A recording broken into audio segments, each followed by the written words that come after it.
I was born and raised in Portland, and I remember back in the day when we all lived in the North and the Northeast. I mean, it was like we all knew each other. We went to the same schools and churches, played at the same parks, and at the end of the day, there was an overall sense of family and community. But now things have changed.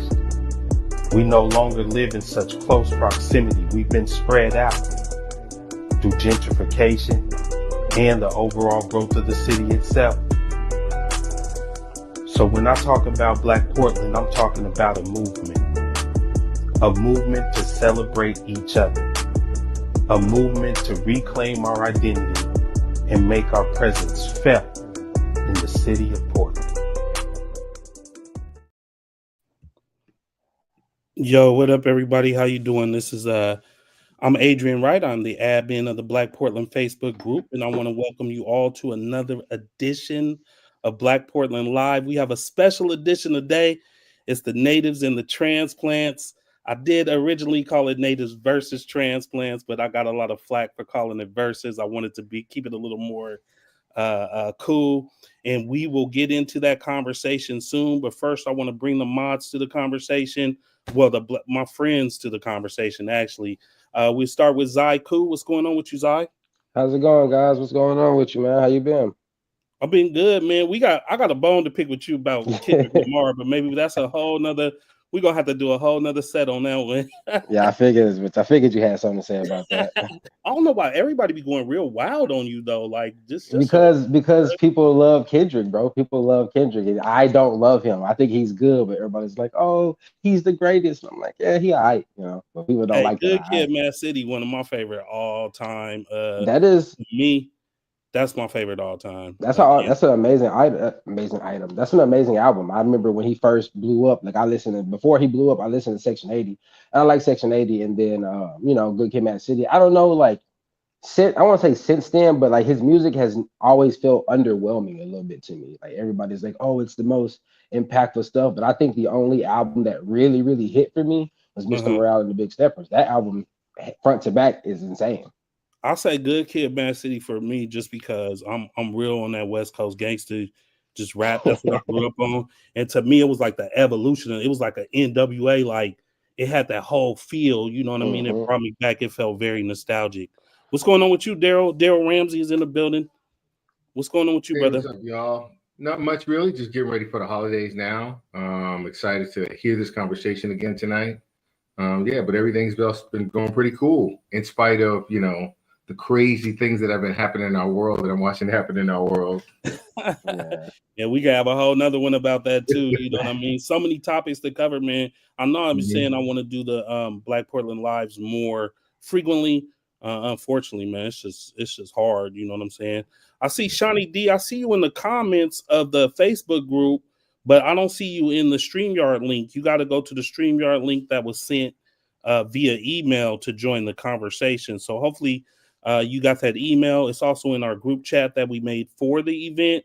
So please click the link and join us here on StreamYard for the Black Portland Live event. So, yo, the natives and the transplants, I think is a conversation that'll never end. You know what I'm saying? Yeah. In Black Portland, because people are always moving here. And I'm gonna be. I mean, I think we got a dope panel. We're gonna get a lot of perspectives. But it jumped off again. I think there were a handful of posts. Y'all gotta forgive me, man. I don't really see all the action that goes down in the posts, but it seemed like a few of them got pretty hot. What did you guys see over these past couple of weeks that kind of brought it back to the forefront? I mean, I guess I got to take full accountability. I don't think it had much to do with the native versus transplants conversation, but I think the tense conversation started when I posted that video because that kind of rose the tensions in the group, and people like had, they made once you're charged up, people have more like they feel more prompted to say things. You know what I mean? And so I feel Mm-hmm. like because the conversation the atmosphere rather felt tense in the comments and any comment you went in during that little space or whatever, people were like, you know what, I got something to say. You know what I mean? And so they said what they had to say. And that led to more of those conversations. I also think that people were a little frustrated at what happened politically. I'll be honest with you, because it was curious that it was right around that time. And don't get me wrong, the post was provocative. There's no doubt about it. It was definitely provocative, but I felt like there was some tension that people wanted to release. And Black Portland is a great platform for that allows them to do that. And they just went in because there were subsequent posts where people were going in on other subjects. And I think that's what brings us here today. But there's a whole lot of it. For those that may not have seen the video, can you recap that for me? Oh, so it was apparently I didn't know the guy was white, but it was a video I shared of this guy talking about like how essentially how black men are like the lowest in the dating pool as far as men goes, and that like we're like a joke. But I didn't know the dude was white. I feel like a lot more people that took offense to him being white rather than to what he was saying. And me personally, when I first saw the video, I was like, damn, that what bothers me the most about that is that this has become an issue that there is some random dude outside the community making a very viral video talking on this. And so that's what prompted me to share it. I'm like, I guess I should have been like more like, hey, look at this shit rather than like, what do y'all think? You know what I mean? And opening the space for like a dialogue around that. I should have been more like, look at this shit. This shit is wild, isn't it? Which is what I felt is why I shared it, you know. And that was the video though. He was going pretty fucking hard on us, and he was bashing us pretty and so hard. He was bashing just black men in general. How did that relate to Black Portland though? I don't think it as far as the group. I don't think it does. But like Daryl was saying, like I don't really have a space to like go talk to black men like in the mass. Like I can call some brothers or whatever, but like that is to me that doesn't represent the greater community. I feel like rather than doing that one-off call, I might as well just drop it and see the other men in the community. Like I don't know them, see what they think. You know what I mean? Which is what happened. Niggas let me know what they think. Or I don't know if I should say, but yeah, you know, they let me know what they think. And so, but that's why I did it. That was my thing. Like, oh, there's a space that I have like immediate access to that is full of black people. Let me see what they are, how they receive this and how it hits them. And I, like Daryl said, it was provocative, but it wasn't my intention to provoke anybody. Like that, right. Like that is, I tend to miss the mark with that a lot because I feel like even with the Kendrick thing, yeah, it's a trip because that's what happens in the group. Oftentimes, someone posts something that feels, innocent, or they're just making their feelings, making their opinion felt. But when you have 15,000 people in a group, man, everybody's opinion is not going to align. Yeah. You know what I mean? And sooner or later, someone who disagrees with you going to say something. To me, it's mostly about the way people conduct themselves during the disagreements that make the difference between a contentious post and a post where we can all grow and learn. You know what I mean? Like it's easy for you to just jump on and start bad mouthing something. It's different when you just are volunteering your opinion and making your thoughts be felt, and then listening with respect and listening to learn and grow, which I think is what kind of the point of this is today. Just real quick, for those of you that are in the audience, that are on the Facebook group watching the conversation, feel free to place your comments. We always share the comments, as many as we can. And then oftentimes when you share your comment, when you comment on the post, we can see that. We'll share it with the viewing audience, and then oftentimes we'll speak to the post as well. So for those of you that didn't get a chance to get on the panel, if you still want to get your thoughts heard, make sure that you comment, make sure that you like, make sure that you share. And then obviously after after the conversation is ended, we'll create a post within the group, and so people can view it down the road. Real quick, as always, man, I want to get to some group stuff. You know what I mean? I always like to take these opportunities to kind of talk about what our thought process is and why we oppose things and some of the complaints and different things that I hear. Recently, I keep hearing this continuous thing where people think we're taking down their posts because we don't like them, or because they got a problem with one of the mods, or because I don't know, but I need for you guys to understand we don't really have time for that. Like I ain't never taken down nobody's post. The only time we really taking it down is if it gets reported multiple times. If it gets real foul, like sometimes it just start getting foul. People get too aggressive. You know what I mean? And then even then, usually we'll turn off the comments as opposed before we take it down, as opposed to taking it down. You know what I'm saying? So I just think that people, just understand that Facebook will take your post down if it's not, you know what I'm saying? If it's not right, Facebook will take your post down. if it violates any of their policies. And typically, if a mod or an admin or someone takes your post down, they're going to DM you and tell you why.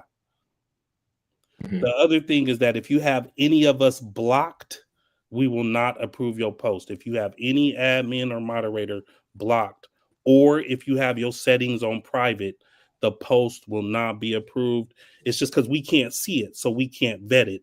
We don't know, you know. The other Well, oh, go ahead, go ahead. I will say, like, there are people who have me blocked, and like I know them to be generally good people and like generally inquisitive people. So I have let some posts slide through that, like, people that had me blocked. But I will let y'all know, like, if I know you not like, I know you be on some wild stuff and I see a post that I can't see, it probably will get denied. But if you don't like me and you got me blocked and I know you to not be a contentious person, I don't really show, I let it slide, you know what I mean? And like, but the other admins will probably not do that. So don't be coming at me being like, oh, you got me blocked. I know that's you shutting down my post. Like, nah, bro, if you're not a bad person, your post is fine. And so it's like, people be coming at me about that. I be like, yo, I swear to God, it wasn't me. Like, somebody else may have seen it. Like, I didn't do It's you, man. It's always you. it. It's always my fault. It's always me. Right. But what's been killing me a lot lately too is these it's just, man, you just posting stuff that just is for Yeah. your regular Facebook page. Like, I don't want to see you working out. You know what I mean? Unless you're a physical trainer. Like, I don't want to see that. Like, put that on your regular page. The Black Portland Facebook group is about uplifting, spotlighting, you know, inspiring one another, you know, highlighting the Black community. It's not about highlighting you. You know what I'm saying? So if you made a good plate, I love you for that. But if you ain't selling them, put that on your own page. You know what I'm saying? So I'm just kind of and then we gotta do something about the hair, bro. Like, I'll scroll down that page and all I see is hair getting done. I'm almost about to make a side chat for all the hair, the beauticians and barbers and whatnot. They need their own page. We need a Black Portland beauty salon, barber, and hairdresser page, because that page is full of hair, bro. I love it. Can we make a side group? Like, can we like make a side group within the group? You know what? We have a lot of different side chats that we make within the group. We have an events chat. The Spades crew chat is lit. I'm trying to get back in there. I want to know what happened. Yeah, somebody booted you out the Spades group? I thought that once again, Zai was in charge of that. Wow. So I know what happened. I know what happened there. I'm playing with you, man. You ain't really like that. Yeah. I just know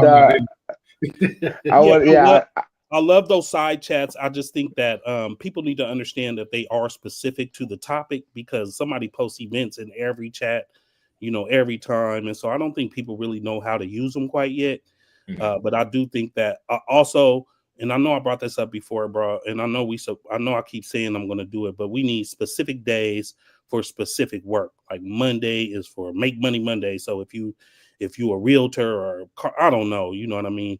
And then have a specific day for barbers and beauticians and whatnot, so that we can start getting a little more order to the way these things is being posted. Because it's a lot of hair in that group. Yeah. Well, I will say on those, because people get upset with the whole tag and everybody post, but I could just make it everyone post and be like, hey, if y'all looking for whoever for whatever, it's in the comments here. This is the post to save and come back to if you're looking for those things. And I'll drop one of those on the day and see if people, get onto it. But what days would you want it to be? Make Mondays? Well, I think that maybe it's like Monday is for one type of business, Tuesday is for another type of business, Wednesday like that, and then get people in the understanding like, hey, on Wednesdays we posting hair, on Thursday we posting catering, food, da da da da da. You know what I mean? It's just hard to keep people to that, and it's hard as us, the moderators, to know what the day is, and while we approve and post it, is that supposed to be the day? So I think it just gonna take some investment. I see Cookie's Kitchen. Is it okay to post my business? I will say one more thing before I bring the rest of our panel up about posting as a business. Typically we don't allow businesses in the group. We want it to be you. We want it to be people. However, because we created an app, it's called XB. It's the XB community app that has a Black-owned business directory for Portland. If you place your business in the app and you register, it's free to register. If you register your business in the app, we will allow you to join the Facebook group from your business page. That way, you're not posting your business from your personal page. I see there's a few comments coming up. Cookie's Kitchen said all she posts is her business. So, yeah, if you join it, is it only for the Facebook page? Okay, yep. Yeah, well, you heard. All right, we about to bring the panel up with no further ado because we really want to have time for this conversation. So I'm gonna just bring you guys up as I see you on backstage. So the first person I'm bringing up today is Jelani Hardway Sharif. If I pronounce your name wrong, let me know. And Jelani is the owner of Hardway DIY. So won't you introduce yourself to the people, talk about your business real quick, and we'll get to the next person. Yeah, man. What's up, y'all? Jelani, I'm a native of Portland, Oregon, born and raised. You know what I mean? That Kaiser baby. So, you know, if you know about it, you know about it. Yeah, you know, I do a lot of things. I do a lot of different things. I wear many hats, but the main thing I do is that I do financial literacy, transformed and transmuted into that. So, you know, right now we just worry about, you know, getting to that financial wealth and cleaning up people's credit. We teach people how to turn their credit into cash. Um, you know, and that's really it, man. Clean up your credit, man. That's the only thing I really got to say. Clean up your credit. I'm ready to get to it. That's what's up. Next up, we have D'Angelo Gillespie. Won't you introduce yourself, brother? You know, D'Angelo Gillespie, man. I try to do all things stage, man. If you perform comic, poetry, music, I love to put shit together, man. I love to find gifted people and put them in front of some other people, man. So, of course, I'm from Atlanta, as you can see, and yeah, man. I feel like Zaku has taken my spot as number one shit starter, man. Yeah, 2 Cent podcast, all things 2 Cent, man. All things outside, man. I try to be a part of, man. If you're doing something great outside, tell me about it, man. Then I'll pull up. That's what's up. Next up, we got Tati Dominique. Let me know if I said that right, and you are on mute. So we got to unmute before we can hear you. Oh, you said it right. Hi, I'm Tati. I've been here since 3 years old, and I think that's part of the conversation that was in the group as well, because I asked what's a Portland native and what is a transplant, and someone told me you would have to be somebody that's born here. So I said, I'm not born here. I've been here since 3. Someone said you would have to be in Portland public schools or any schools that were Portland. Either you went to church in Portland. I went to church in North Portland since 12 years old. So I have a little bit of everything, of all the, you know, the issues that we all struggled with. We may have struggled in different spaces because I moved to Beaverton at 12. So yeah, so I think I'm a hybrid. Yeah, I think that's the new word. It's natives, transplants, and it's hybrids. Yeah. Yeah, if you went to Tubman, if you went to, you know what I mean, Whitaker, Ockley Green, and then went on to Jeff or, you know, Roosevelt, Benson's, Grant, something like that, right. And been here the majority of your life. I mean, I guess the word native, there is a tight definition for what a native is somebody born, you know. But as far as I'm concerned, you from Portland, you know what I'm saying? Right. You know, like that. But that's me. I know some natives feel differently, so I'm not going to speak for everyone. Now, Devin Keyshawn is the next one. Devin, your camera isn't on. Oh, there you go. That's what's up. And then just introduce yourself to the people, brother. Hey, what's good? Yeah, it's Devin Keyshawn. I've been here since I was 9 months old. My pops was born here, though. He graduated from Grant, so got a long history. And yeah, I actually ended up going to school in Vancouver, so I'm a bit of a hybrid too. But went to church over in Northeast Portland, over off Deacom, and grandma's house was right over there. And so, but I do a little bit of everything. Do some poetry, do some music, do some photography. So anything artistic, I'll be on that. And then I just do sales and try to hustle. Hey, that's a plug right there, D'Angelo. You need to tap in with D'Angelo, Devin. Definitely. When it comes to poetry and artistic expression, man. So there we go. We bringing people together already. Absolutely. Next up, we're going to bring up Lashira Queen Chambers. Please introduce yourself. Oh, real quick, I just want to say Lashira owns Queendom Cuts. And why don't you tell us about you and about Queendom Cuts? Hello, my name is Lashira Chambers, owner of Queen of Cuts Barber Shop.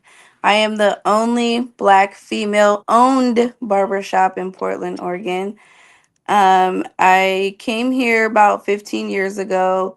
I came here for a new life. I came here to meet my mother, actually, who was in prison out here and she got out. So I'm thankful for the opportunity to be here with you all. I'm thankful that I moved here, and I'm just here to shed some light on what I know and what I want to contribute. And um, pretty much, I came here to just meet my mother and ended up being a business owner on accident. Dude, that's crazy. Oh wait, I don't know how to work this. I'm not. I'm old school, so I like to just meet people in person, the real FaceTime. So I'm trying to learn how to work the internet. I know how to cut hair though. That's it. That part. And cook. I know how to cook. But Uh-oh. anyways, I love y'all. I'm queen. I like to cut hair. I like to look out for Black people. I love my community more than anything, and I want to see all of us win. That's what's up. And last but definitely not least is Shawnee D. How you doing today? Hey, good evening. How y'all doing? And won't you go ahead and tell everyone about yourself and what you've been up to recently? I am Shawnee D. I'm born and raised in Detroit, Michigan. I spent most of my adult life in Orlando slash Kissimmee, Florida. I moved out to Portland first in 2009 when I got married, and I stayed here through a divorce that happened a few years later. After the divorce, I stayed up until 2017. I split my time here for about 2 years until 2019, and then I left for 5 years and came back a year ago. So, my uh, I am a manager in a healthcare facility where I try my best to advocate for the Black community. I'm very strong about the Black community. Like, I don't care where I'm at. If I did travel nursing for a few years, and wherever I was at, I saw out the community where in whatever little town I was in. So I'm very passionate about seeing growth happen in our community. No matter where I'm at, I want to be a part of it. I want to be a part of the conversations that happen about it. And like Lashira said, I want to see everybody win. That's like my biggest desire. So I'm here for the foreseeable future. So yeah, that's me. That's what's up. I think that's one thing that we all have in common, right? I think that we wouldn't even be here having this conversation if we all didn't have some desire to see the Black community win, right? Specifically in this city that's largely underrepresented. And so, yeah, let's just get into this conversation. I have some topics, but we don't have to stick to the topics. You know what I mean? And then for those of you that are in the Facebook group or on the Facebook page, and you please share, please invite and like and share, and then also please add your comments. As you can see on the screen now, we are able to share your comments with the viewing public and with ourselves, so we can kind of so you guys can help spark some of the conversation too. Now, real quick, I like to do this, and I know those of you who aren't from here, who are on here, a few of you guys, Zai, Daryl, D'Angelo, we've had this conversation before on Black Portland Live, but I always like to start this conversation by letting those who don't know that, I grew up in a Black community in Portland, right? Like when I went to Alabama, I moved to Tuskegee. When I went there, I didn't have a culture shock. I was comfortable around Black people because when I grew up, when I went to Peninsula Elementary School, was an all year round school. We don't want to talk about that, but I grew up in Northeast Portland. I went to church out here. I went to Benson, and I grew up around my family and my extended church family who were all Black people. So to me, growing up, the white people were just the bus drivers and the teachers and the people that work at the grocery store. We didn't really mess with them back in the day.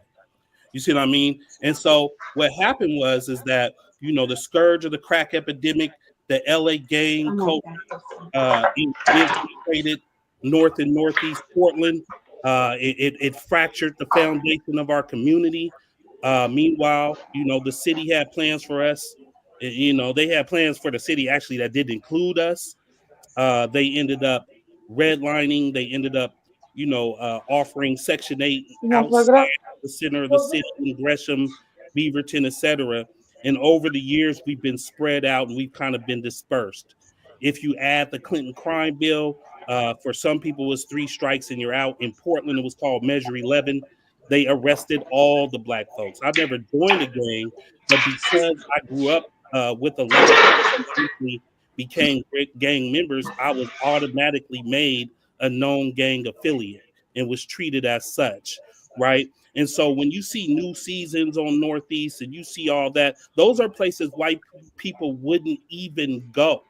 You see what I mean? And so we definitely grew up black out here. And I think sometimes when you meet people who you say are from Portland, and I'll be real, some of the people are, sometimes it's a difference between the people who grew up how I grew up in Portland and some of the other people that you may have met who are from here that didn't grow up. But the last thing I'll say about that is that that generation of Portlanders, you know, is getting older and older and older. We starting to age out. And so some of these Portlanders that you see haven't had that experience, and that may be why it feels a little different, kind of the energy that you get from them. I just wanted to start off with that, but let's pull out the first topic, which is I just did mine. So for those of you that's who's a native? Jelani, won't you start? I ain't hear no natives. Everybody said All right, a Jelani, a native. Go ahead, Jelani. I don't know why y'all let me on this panel, but I'm ready to set it off. I'm ready. Oh right, shit, so, good. You on what I'm y'all know on. I stir the pot a little bit, man. You know what I'm saying? I stir the pot a little bit. I'm a native, but I'm a little different since I even been a native. Like, I've never been able to be put inside of a box. And that's one thing I think inside of Portland. I mean, I think for me growing up, it was a certain mentality that Portlanders had. And honestly, I just have to say that I think that it just kind of got worse as I grew up, you know what I mean, as I got older and matured or whatnot. But growing up, it was good. It's very community based. Like bro said, I went to Peninsula. I played at Peninsula. I went to Jeff. I went to Tubman. Like, anything that was part of Portland, I done touched. I done, you know, born in the Kaiser. I'm sorry. Spent time in Emmanuel at Dawson Park. Born and raised by Unthank Park. My mother raised me over. I went to Woodlawn, you know, elementary school. So I touched every part of Portland. I remember when the mall in Lloyd Center had an open enclosure. So when you walking around shopping, you get rained on.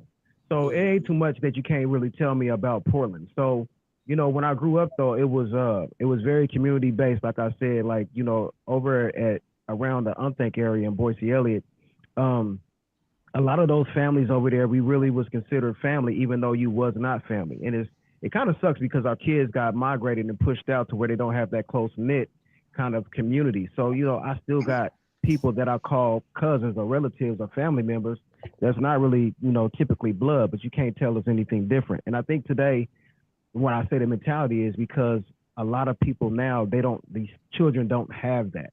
And if they don't have that, that means that the parents don't have that as well. So now when they get into problems, they run to their parents, and their parents is going to go fight with them. You know what I mean? So it's one thing when them kids used to get in trouble, you get whipped by everybody on the block. I remember coming from that.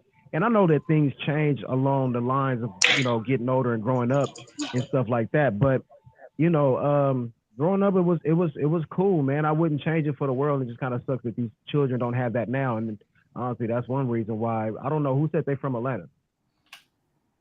You? That's one reason why I just migrated and made my way to Atlanta. Like, I had to get out of the city because I know that it's nothing really here, and these children is losing more resources and programs as, you know, as time go on. You losing stores and a lot of stuff. So I had to migrate myself to Atlanta to go get a better form of support. So I think growing up, it was like, again, it was good. I wouldn't change it for the world. Let me ask you something. When you moved to Atlanta, and I know you said you grew up around black folks, was it a culture shock? Listen, I was just there at Clark Atlanta's they homecoming. I wasn't culture shocked in Atlanta. I went to TS, but I was cool. I went to Lenox Mall. I was cool. But when I got to Clark Atlanta, they homecoming, and I was at the end of it, and then when I walked to the beginning where they like was letting people in, I seen nothing but a slew of red. I got triggered. I was like, whoa, what is that? It's like a lot of people up there in red, and I'm like, I'm still on West Coast time, and I'm like, there ain't that much red unless you in a whole different section, and that was like in the 90s. So, it was definitely a culture shock when I went to Clark Atlanta to see that many black people at a school. Well, and that's what one I of meant. my friends moved there, his daughter. For me, the biggest thing was my partner's daughter said she went to school from Portland, Oregon, and went to school in Atlanta, and she cried because there was so many black people. She was culture shocked. So, yeah, you will be culture shocked at some point. I believe it. My wife from California, but I took her to Atlanta, and she was like, I've never seen this many black people in my life, like from everybody. Like, and I'll tell you what, how people come out here and they say, it took me 2 or 3 days to see a black person. Then it'll take you 2 or 3 days to find you a white person, which is sometimes a little weird to some people. I was there for like 4 days, and then the whole 4 days, I think I only seen 4 white people the whole 4 days. I only seen four. I swear to God, you guys. I went inside a Coca-Cola factory. I went a lot of different places and stuff. And when I went to Clark Atlanta, and when they had their homecoming, four white, because I think they had something at the Mercedes-Benz Stadium. Another game was playing. I seen 4 white people. That was it. Yeah, that's how it was for me growing up too. I almost never saw. I mean, well, I went to a high school that was half and half black, half white. But everybody got along. We didn't have any type of racial issues whatsoever. But when it was like time to go out or hang out or socialize, like white people never came into our spaces. Like they had to, even honestly, even if you was probably like dating somebody who was white, you took them to white forward spaces. You didn't really bring them to our clubs and our like kickbacks or house parties and nothing like that. Now, Shawnee B, are you talking about when you were growing up here, or Detroit and Florida, both? Mm-hmm. Like in Florida, you'll see a lot of Hispanics at events. Like a lot of Hispanics are black. Like they have black experiences, even if they have like the Hispanic experience, they still relate to and are want to be in black forward spaces. But you very rarely ever saw white people. Here was it was a culture shock for me because I was so not used to being the only, Negro in the building, or the only black person at work, or my kids was the only black kids at their school. Like never had I ever experienced anything like that. Hey Shawnee, can you turn down your mic a little bit? Oh yeah, I have headphones on, so it probably real sensitive. Is that better? That's better. Okay. It's I don't know, man. I don't know if we supposed to be asking questions, but I just want to say I moved here to work. So when I came here for a job. I mean, Portland, Oregon wasn't on my radar to even visit unless the Hawks playing the Trailblazers in the playoffs or some shit like that. But so when I had my apartment and shit before I even moved here, because I just did all the shit online. I came here for Intel. Like, so for me, I was at some shit where I'm just here for the money. I didn't expect my life to go this way, but I know when I came out here, I'm just gonna get some money and shit, we gonna make it do whatever it do. Met Adrian on some random poetry night shit, because that's all I did in college was did poetry. You know what I'm saying? But everywhere I lived, I started some poetry nights or some music or something, because I want to do creative shit. So that's kind of how I met Adrian, got in Black Portland and shit. And I feel like when I first got in it, I wasn't trying to be the shit starter, but it was different. Like, because it seemed like, and I don't want to kick the shit off early, like it sounded like a bunch of complaining to me. You know what I'm saying? That's what it sounded like from somebody coming in, like something like, well, we don't got this, we don't got that. Make it, bitch. Make it. Create it. If you don't have the shit you want, you don't see the things Adrian was the first person who even showed me an open mic around here. But by doing that, he put me on to other people. And okay, my only thing to even to the group, because early on I thought I was gonna get kicked out the bitch, because I'm like, why y'all? My only thing to the shit was, so if it's only 30 of us, why the fuck all 30 of us ain't at the shit that Adrian doing? That's the shit that I'm tripping on, because if y'all want to say, well, we all divided, this has happened, this has happened. Okay, so it's 30 of us, y'all. It's only 30 of us. All 30 of us probably should get to his shit, or that shit ain't gonna last because we not supporting it. If it's just us to support it, then why come all of us ain't now?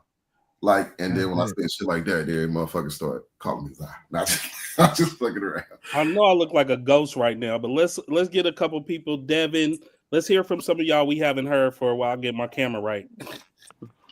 Man, growing up out here, it was funny because I think like in Portland, it was definitely more black heavy, especially like on the northeast side, like over off MLK. I remember going to Nike over off MLK, the one that just closed down, and like there was a lot more colored people around that felt more at home. But like once you go over to Vancouver, it's a different town. But it's crazy because you'd be closer to Portland than other parts of Portland, so you'd be like 10, 15 minutes from Popeyes off MLK, but you're in Vancouver, so it was a little different because you're kind of in a country town, and I guess that's the weird part about that is that's how Portland was, because like my dad, he grew up on the farm, like he was talking about cutting chickens' heads off and watching them run around with their heads cut off, and like his dad was the head of the Baptist church out there on Columbia, so the fact that it's changed so much, like seeing Alberta and Killingsworth and all those areas blow up to be so not black, is different, and it's sad. So I see why a lot of people have left. It's not the same Portland that it used to be.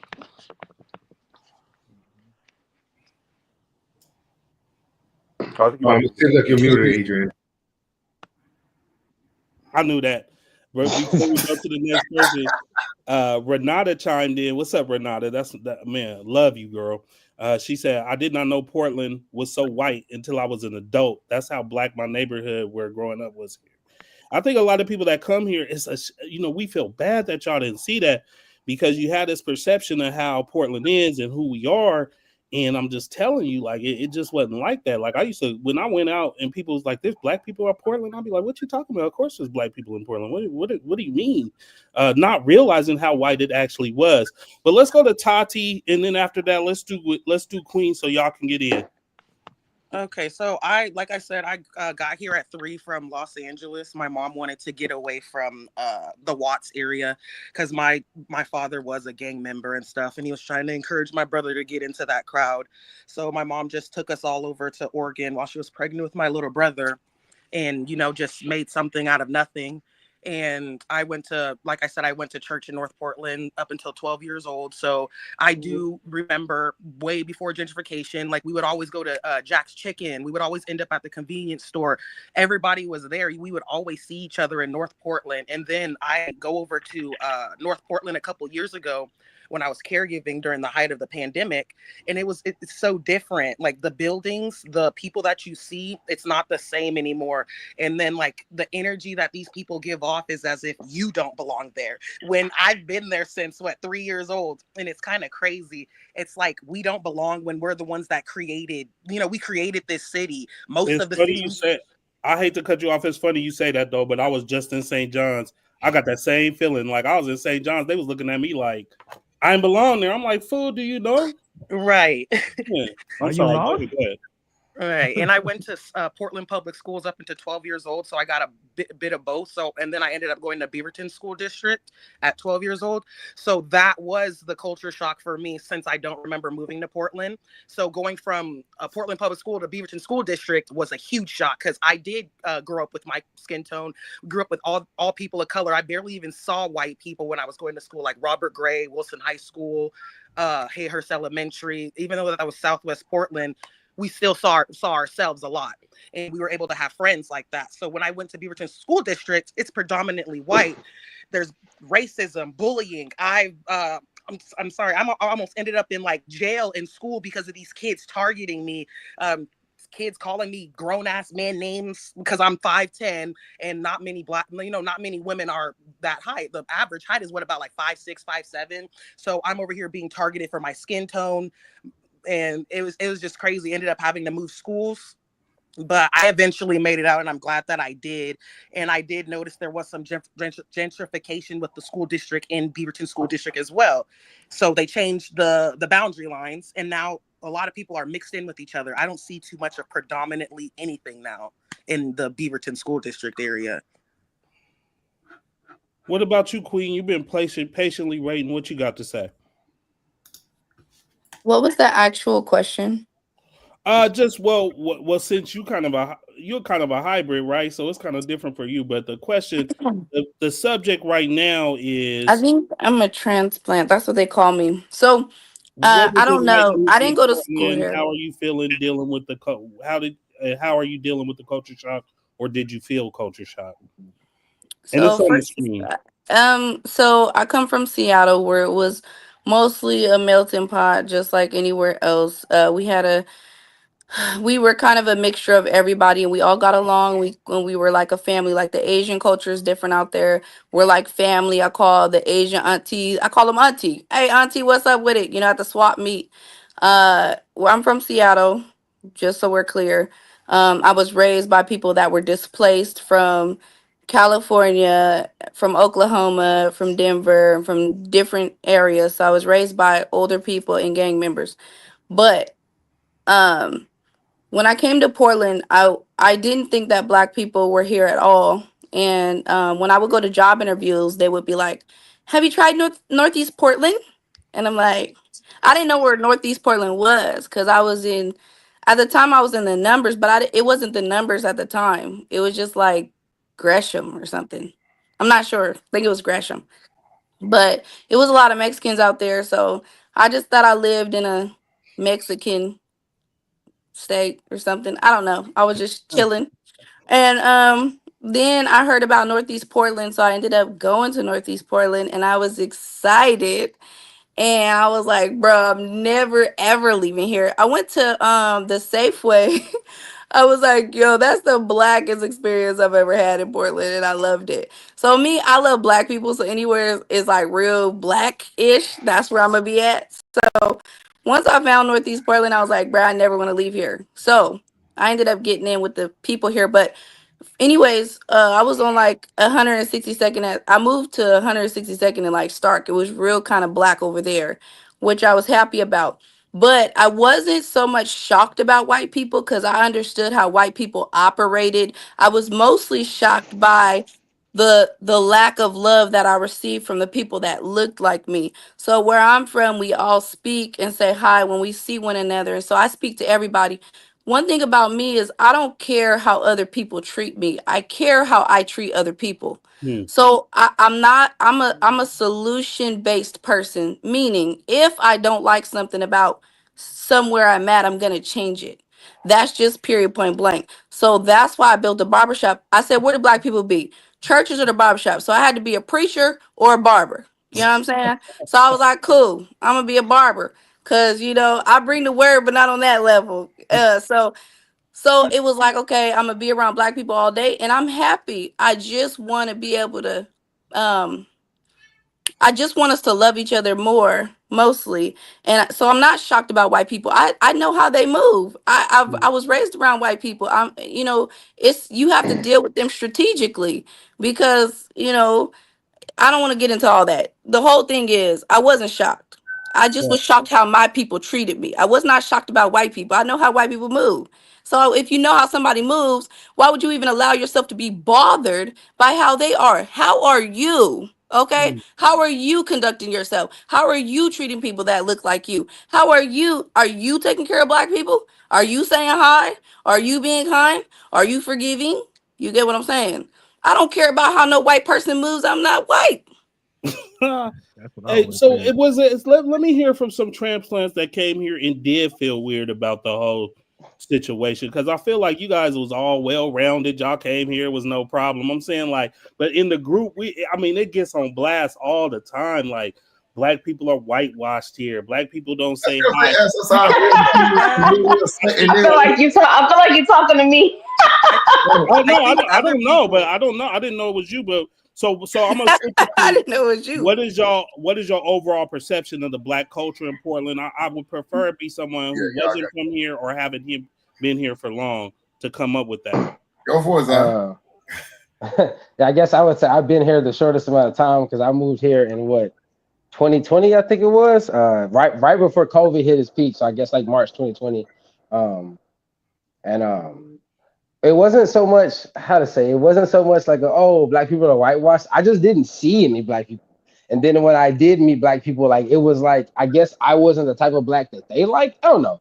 Like I like my first like initial like interaction with black people for real was my partner and her family, and then like the protests, the George Floyd movements, you know what I mean, and the things in that space. And so like I wouldn't consider myself a radical person. I very much so try to find the middle ground in all things. And I think because that space was so radical, like folks wasn't really rocking with me. You know what I mean? I came in there on a much more like I guess peaceful tip. Uh, and it wasn't that space. And that was my first like encounter with blackness out here. You know what I mean? So I never got to experience like, oh, let's go hang out at the park or go shoot, you know what I mean? Go do some regular shit. I'm my first interaction with black people was people burning trash cans and shit. Not to even like I burned a couple of trash cans, not even to talk down and you know what I mean? But like that was my introduction, if that makes any sense. And so it was Right. like it wasn't so much of a black culture shock, just more so like coming from Texas. I ain't never seen no shit like I seen when I got out here. I was like, just Portland in itself was like an anomaly. And like when I finally did meet black people out here and like really get past that space of meeting black people in that radical space, when I started to meet motherfuckers at like bars and like meet people at open mics and shit, it was like I don't know, like it was this weird like juxtaposition to like what I was used to like growing up, and then like how like it felt like people were code switching around each other because like I didn't understand why. It just felt like there was a lot of code switching going on. Like people were trying to conduct themselves in a manner that wasn't necessarily natural to like how they grew up, only to like uphold the air of like I don't want to say superiority, like respectability politics. You know what I mean? Like respectability politics. Like that's what it felt like. Like people were like, oh, I make money. I be in these offices and I do these things. You know what I mean? Like I'm this type of black, and we don't hang with the regular niggas. Are you a If that safe makes sense. black? Yeah, type shit. You know what I mean? So And so it was okay, like, so I'll give you my perception. So when I first moved here, I lived in a what I would call like a religious kind of bubble where I didn't really socialize with anybody who was outside of that religion, right? So because of that, my black experience was very limited. However, when I first touched down, I mean, I came here to vacation with my ex-husband while we were dating, but I didn't move here until we got married, and we like literally moved into our house the day that I got here, like flew here to live here. And we had like this 4 hour window from the time that they were going to turn the power on at the house until like from when I got off the plane. So my husband, he looks at me and he's like, well, we got like 4 hours to kill. Like, what do you want to do? And I bring my two little boys here. They're 6 and 3, or I'm sorry, 6 and 9. And I tell him, I was like, take me to the hood. And he was like, what you mean?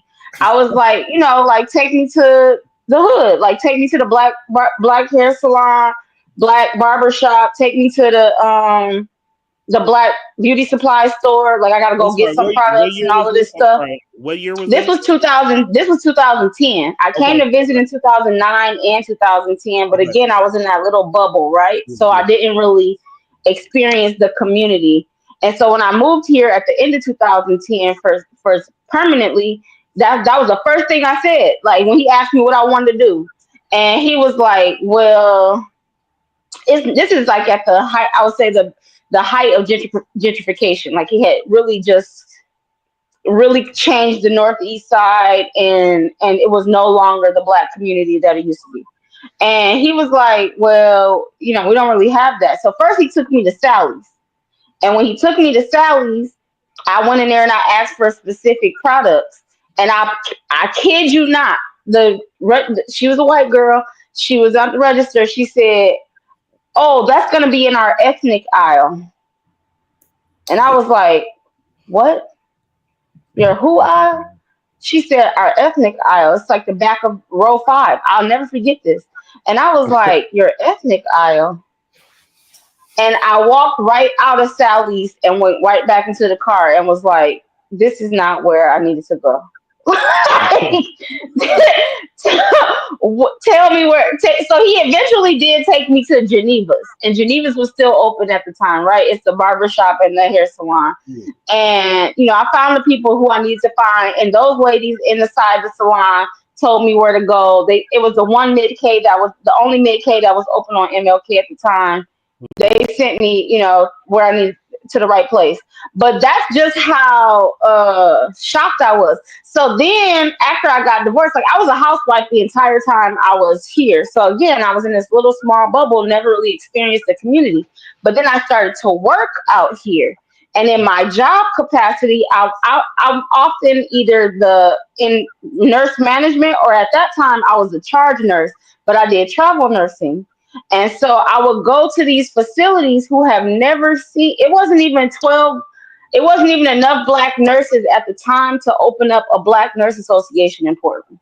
And I would go to these facilities and I would experience so much racism. And at first I would get so mad, I would get so upset. Like these patients who didn't want me to be their nurse simply because of the color of my skin, or these employees who was disrespecting me on the job because they didn't appreciate or think that I was qualified enough to be their manager or be their charge nurse that day. And I would be upset, like I'd be mad. And then I was like, you know what? I'm not getting mad no more. I'm gonna start letting this work for me. And so when I would get to this facility and Miss Johnson is a known racist and she don't want to talk to black people, or she don't want black people taking care of her, and they'd be like, well, I'll just trade you for Mr. Jones. And I'd be like, no, we're not trading nothing. Martin Luther King had a dream, and today his dream came true, because you're gonna work one patient up, and I'm gonna have an easier day and work one patient down, and score one for racism because you allowed it to happen. You should tell Miss Johnson, sorry, ma'am, this is your nurse, and this is who you have. Who you have. If you don't want to let her take care of you, then you just gonna get no care today. But no, y'all want to. Go ahead. What about y'all's perception of the black people in Portland when you got here? When you came here, yeah, that was the other. I was coming to that, but it just very much felt like white people. But I want it was a lot of apologies of the black people. Say what? I couldn't. I'm gonna say, what's your perception of, real quick? Two things. One, I'm sorry to cut you off. I just want to keep the conversation moving. First of all, Javon Deese, I think that's how you pronounce his name. Y'all correct me if I'm wrong, if y'all know him. Being not from here and a community-based person, it was a complete culture shock, from the food to the people to the culture. Was different. Then found out that the environment wasn't inviting. But being here over 8 years, I found out you have to create the community I wanted to be around. And so what I saw a lot in the Black Portland Facebook group on a lot of these posts and a lot of these comments and a lot of the back and forth was more of a conversation about the perception of the black people in Portland as opposed to the white people in Portland. Can you expound on that, and then some other folks get in here and expound on that? So what I was saying earlier was like what I noticed was like a lot of respectability politics, and then I also did notice like there was like a sense of community, but it was like a community divided, if that makes sense. It was like there was it like there's a lot of black prominence out here. I don't want to call it black wealth because it hasn't, like, it's not generational, but there is a lot of black folks out here with money and motherfuckers out here doing, the club owners, bar owners, people doing things. You know what I mean? Then there's also another side of the black community that ain't doing so much, if that makes sense. And it's like those two spaces don't really mix. And it's like, I don't know, it feels like back home, like I don't know, like it don't make a difference. You know what I mean? Like, I want to speak to that a little bit. Go ahead. Can I speak to that? Yeah. Sorry to cut you off. So I didn't want to start off like saying what I didn't like about Portland. That's why I didn't speak to it at first. I wanted to say what I liked about Portland first. So I think mostly here in Portland, I feel like the natives feel like some Portlanders came here. First and foremost, Black people have experienced loss in every community that we have in every state that we have been in. There has been gentrification on every level in our school systems, in our jobs, and in these situations. So we've all felt the loss. So Black people that came here from other places, we were escaping either an environment that was dangerous, or so our family was getting killed, or police was coming after us. Whatever was happening, we came here to escape what we was going through, right? We came here to sorry we came here to find we came here to find peace, and kind of like to find is solidarity, is that the word? Like, we came here to find something that we didn't have where we were from, right? And so we wanted to come here, and we wanted to build, because we saw, like, we came here and saw, okay, there's not that many of us here. What can we make, right? I came here and said, man, the problem is I can never get my sons in for a haircut. All right, I'm gonna make a barbershop, right? And I'm not gonna care about how anybody feels about me. I'm just gonna make a barbershop. That was my whole goal, right? So I came, saw a problem, and I answered the problem. But the problem is, people feel like there's gatekeepers. So like he was saying, there's two separate people. There's more than two. There's people who've been here, who gatekeep, who have money, who won't give any grants to people that got business. We sitting here trying. Then we got people who ain't doing nothing. So then they feel like, well, I'm not doing nothing, so I'm less than. No, all of us are valuable, but all of us got to find a way to play our position. And so we all are having a hard time figuring out where we fit at in Portland, because there's not that many of us. So if there's not that many of us, let's congregate. Let's figure out how we can build a system that's for us. But I feel like people treat me, they have this, I call it a mean girl spirit. A lot of people have a mean girl. For the men, it's just a hater spirit, where they just hate on you for no reason. Like, they send their imps and their friends and they gang up, and I call those mighty morphin power haters. So they gang up together against you to Who hate you are because you? you've I ain't actually never met you before. You hilarious, bro. We got we need to do a whole episode. No, But no, yeah, because I could talk forever. But I just wanted to say, like, the people gang up, and they're cliquey. They have this "you can't sit with me" attitude, and Yeah, it's they like, really do. sweetheart, I love y'all, but I don't want to sit with you. But I love you though, baby. And hey, but anyways, I'm not gonna talk. I could talk forever, I, but I, I'll tell you what my perception was. I came out here, like I said, I came out here for work, man, and I figured Intel out here, Nike out here, Columbia, Adidas, all this shit. I'm gonna be honest with what I thought, and this is no disrespect to nobody. I thought these niggas was lazy, and I'll tell you why. Ain't no way fuck these niggas should let other people from nowhere else come and get money out here. You know who all on that Intel? Me, my brother, my son. I'm calling my cousins, trying to get them on, having them apply from Atlanta. And I hear what you say. Some people are escaping. I ain't escaping shit, but to get some more money, because you can't get no money like this where I'm from. If I could take this money and take it back home, I would. But I felt like Portland, there's a little dynamic because, yeah, I wouldn't even want to live at home no more. I want to be in the shit every day. I don't want you always in the shit where you from, because you always know people and you've come up like that. What I really thought when I first got here, ain't even that many of y'all out here to be banging. Y'all banging for real. Man. Real, Man. me and my niggas. Like, y'all real I don't know gangsters out gang here. I members didn't even here. realize. I don't know gang members here. Really? Man, I done got man. What? I don't either. I never met a real gang member out here. They active. I got here in Yeah, they 2016. active.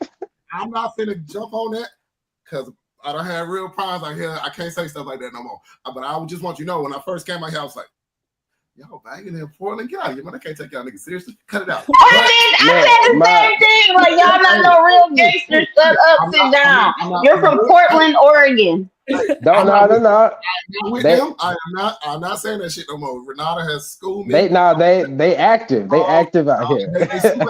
They super active. They don't shut up enough shit around me. I believe you. I said, don't be saying that, y'all. We on live now. Come on. Giuliani, I ain't heard from you in a little while, But man. I'm not trying to find out though.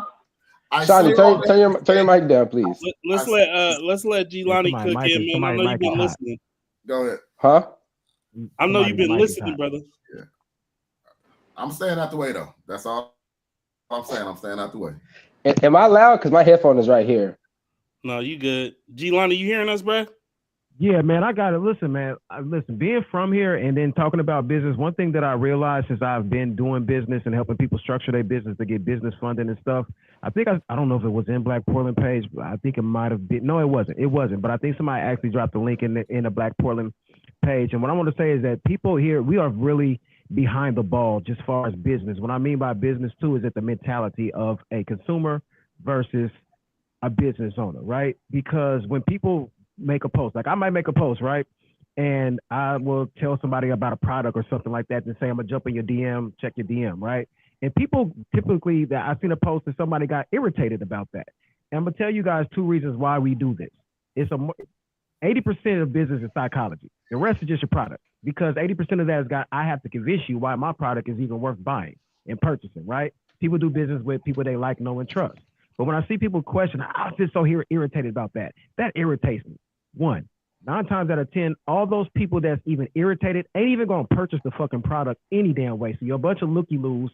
1, 2, when we put up a product and I put up something for $50, it gives you the opportunity to now go price match somewhere else and somebody be a hater and say, well, you can get the same product over here for 20. Understand that my business role is to sell a product or sell a service. So I'm going to tell you in my DM, this is where the product is and this is how much the product is worth, right? And this is the price point of the product. 1, 2, 3, it creates a mysterious mystique behind it because somebody will see in the DM and they like whatever they see and are viewing and they're interested about it. And now they want to inquire more information. So it's crazy because when you see ads, do you guys ever see ads on Facebook or Instagram that really actually advertise the price? They tell you what the product is. And if you want to know, click the link in my bio. And then that's when you get the product or the service or the price point of whatever it is. So as far as people like not supporting you because I'm from here, I realized that I had to move and go to Atlanta. And I actually been getting more support in Atlanta than I have when I got here. 9 times out of 10, people are not going to support me in Portland just because it's me. And I realized the dangerous part of jealousy is that some people in jealousy don't want what you have. They just don't want you to have it. They're not going to support something just because it's you. Imagine being robbed by somebody and they don't even want what you got. They don't even want to take anything from you. They just don't want you to have it. You know what I'm saying? So I realized that in Portland is that, we're really behind the ball in entrepreneurship. And when you are behind the ball, I feel personally, and behind the ball in entrepreneurship, you're going to be behind the ball in a lot of things because you don't think in a productive way of, like bro said, how to get a bag, how to make some money, how to network. You know what I mean? I don't like to say that I'm self-made. I ain't never seen one person win a championship. You know what I mean? I don't even we latch on to these ideologies of being self-made. Bro, teams win championships. And I believe in collaboration over competition. This is what my mentors, Him 500 and Neo and them all inside of Atlanta, this is what they teach us. So when I realized that I start gaining the mindset of an Atlantean and people that transplanted from other places to Atlanta, and one of the guys transported, I think he came from Chicago. First thing I did when I met him at a conference, he said, did you get out of your city? I was like, damn, he ain't talked to me about anything else. Business, he said, did you get out? And he realized that you can only get so far in your city. So being that I'm from here and then other people are moving here and wanting to gain notoriety or exposure or anything like that. And like bro said, why we not, it's only 30 of us. Why are we not at the event? I've seen YouTubers at an event that was a business event with David Banner, 19 Keys, and a whole bunch of other people. And they were giving you game. They were literally giving you stuff that can make you $10,000 today if you implemented it. But we have that kind of event. There ain't nobody showing up. There's a reason why. But if you have a baddies thing night and they show up, Portland is going dummy for it. So we are still caught up in the distractions of life in Portland, Oregon. We still behind the ball in that. So I get what you're that's saying, why I feel the perception of Portland is. But honestly, I get what you're saying, but it's twofold to that. Also, yeah, when you go somewhere like Atlanta, you got that opportunity. But how I kind of looked at it when I got here is on the flip side of that if you really feel like that, then understand Portland is not tapped enough to where honestly this shit is really your oasis now. Because if ain't nobody doing it, then why don't you do it? Thank you. Yes. Oh my gosh. Please. Like, can we just be the But answer? see, that's the thing. We have done it. We have done it, and people do Yeah, I not was gonna say show I feel up. We like gave most of the stuff awards. is I think being done. we gave Yeah, awards. My guy it might came be from done, Vegas, and we but had it an ain't awards. We used. gave entrepreneurs awards, but nobody, even some of the people that got awards, didn't show up. They just don't show up. That's just what it is. Either the I mean, person is if you throwing it. were It's if you tough. were raised with a hater spirit, a lot of people are not going to support each other because they haven't been supporting each other. Why would somebody all of a sudden start supporting each other because they see the transplants coming here and supporting each other? If you already been that way and you've been a mean girl your whole life, then all of a sudden you got a business and you say, "Oh, sweetheart, come support my business, love." No, love, you was trying to fight me in the 8th grade. You was trying to beat me up in the 9th grade. You didn't even like me, baby. What you talking about, love? Please. I will say that because Portland, when we was young, man, I used to love when people came out here from other cities and whatnot. And I'm old. I'm 51, so I'm old. So like when you guys say you came out here in 2010 and all that stuff, is crazy. You really did not see like the real gang culture. Like at one point in the 90s, Portland was like top 10 murder cappy. You don't want to see that, Adrian? No, I'm just Yeah. I'm saying when you say you come from a place of struggle, so do we. You know what I'm saying? Because we was going through them same things that y'all was going through. So it's funny that you say you escaped to come here, and we ain't never escaped here. You know what I'm saying? Right. So can I speak to that real quick? Yeah, go ahead. I was like, I've noticed too that like I feel like Black Portlanders, y'all like use y'all struggle as armor, like to like defend your blackness. It's like you ain't really gotta prove to me you black. I believe you, bro. I see you. Like struggle Olympics don't have to go between us. Like we all know the struggle, bro. Whether it's your uncle, whether it's whatever, you know the struggle. You know what I'm saying? Like you ain't gotta prove to me that you struggle just because your city pretty. Don't mean I don't believe you struggle. You know what I mean? But I do feel But like I feel like y'all they do do that that. because they so white adjacent. That's what I'm saying. I feel like y'all do that because your city is so pretty. You want us to know it No, ain't not always been pretty. this I pretty. said I didn't say pretty. It's pretty here, but I'm talking about they're so white adjacent. And by white adjacent mean almost. I was gonna ask the question, but I hate being super No, controversial, especially in a no, small setting like this. But how many of y'all either got white kids, meaning your partner is white, or you got white nieces and nephews, meaning your brothers and sisters got kids by white people? You know what I'm saying? Like I'll probably say half of y'all. Like it's not I have no I white know people in that's my family. and when I say white adjacent, it's like they be trying to let us know in the black community, like, yeah, I'm still a real nigga. Like okay, like Listen, that's what I got. when I finally got in touch with the black community here, a lot of it was like, is it like a rite of passage? Like all the niggas gotta have a mixed baby? Like y'all just got to before you know, like I don't know no black man out here who haven't dated a white girl. You know, like it's What's so like you crazy? got It's a lot to. What's so of crazy them. is Really? though. That's a little stretch. Hold on, That's a Yeah, hold it's a on. lot stretch. of them. I I gotta don't say know. I this. I don't don't. know What's about so that. I crazy don't about that though personally is know.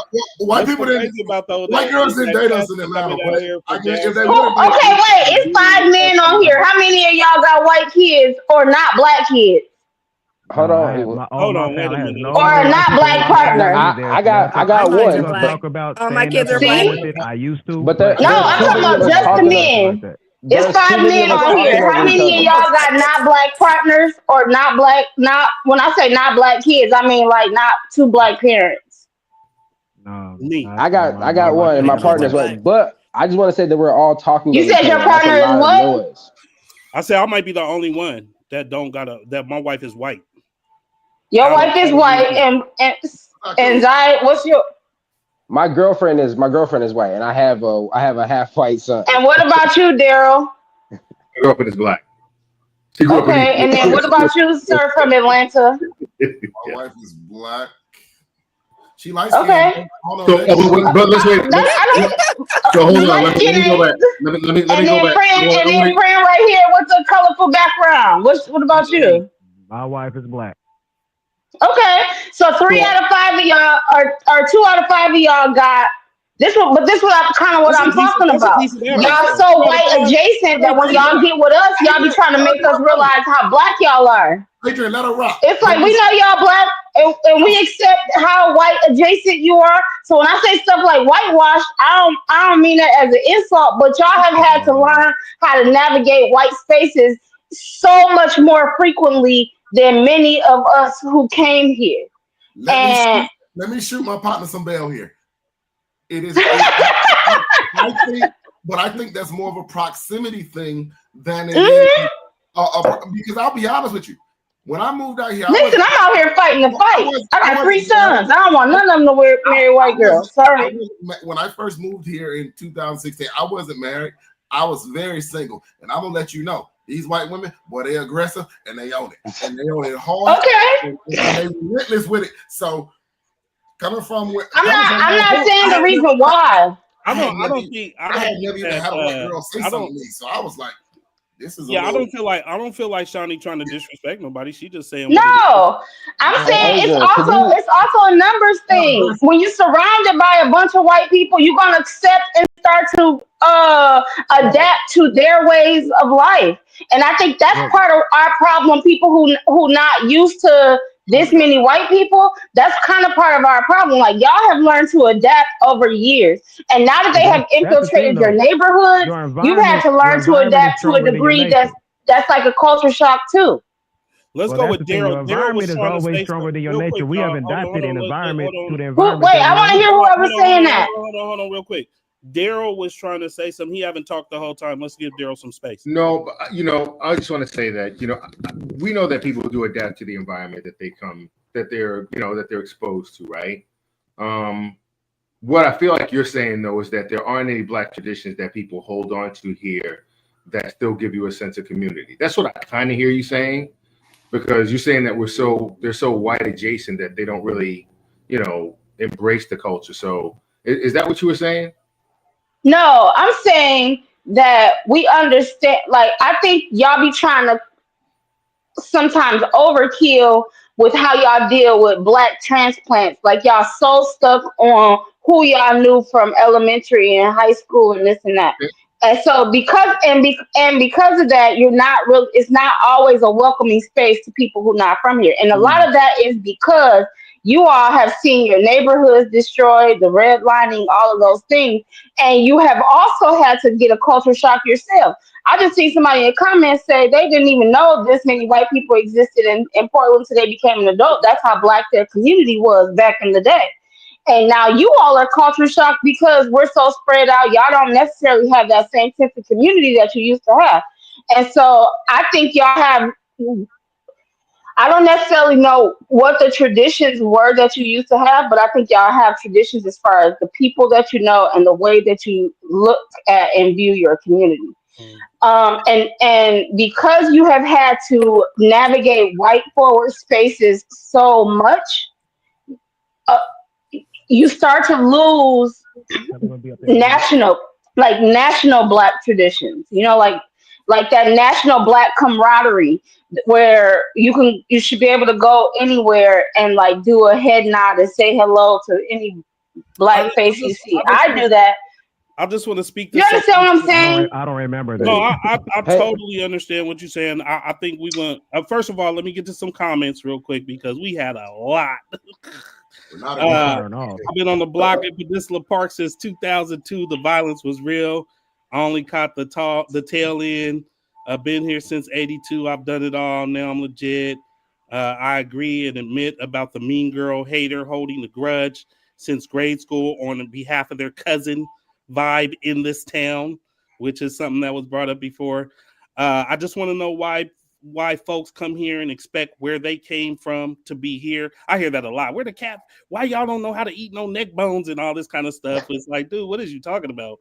Would we just have questions. No. I got one more. And y'all come in. What it say? And y'all come in hot trash and what y'all see like we ain't shit. That's how it comes across. So why would people want to be open? Why would people want to be open to folks telling us how we are not black and do not know how to be black? And just real quick before you guys respond to that, I promise I'll come back to everybody, but I do want to get to this last piece, which was natives. How do you feel about how do you feel Black Portlanders are perceived by newcomers in the city? And is there some truth to those perceptions?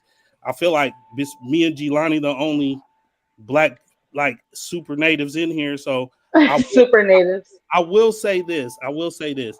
I think that throughout my life in Portland, a lot of Black people come here and be like little broing us. You know what I mean? Like y'all don't know nothing about this. Y'all don't know nothing about that. And so I think some of that defensiveness that you guys feel, it has less to do with our proximity to whiteness and using it as a shield, but it's more like, no, actually we do. You know what I'm saying? You telling us we don't, but actually we do. And so we try to relate that to the Black neighborhoods that used to exist so that you guys can understand why we feel we are rooted in some of those traditions and some of those behaviors that you say you don't see here.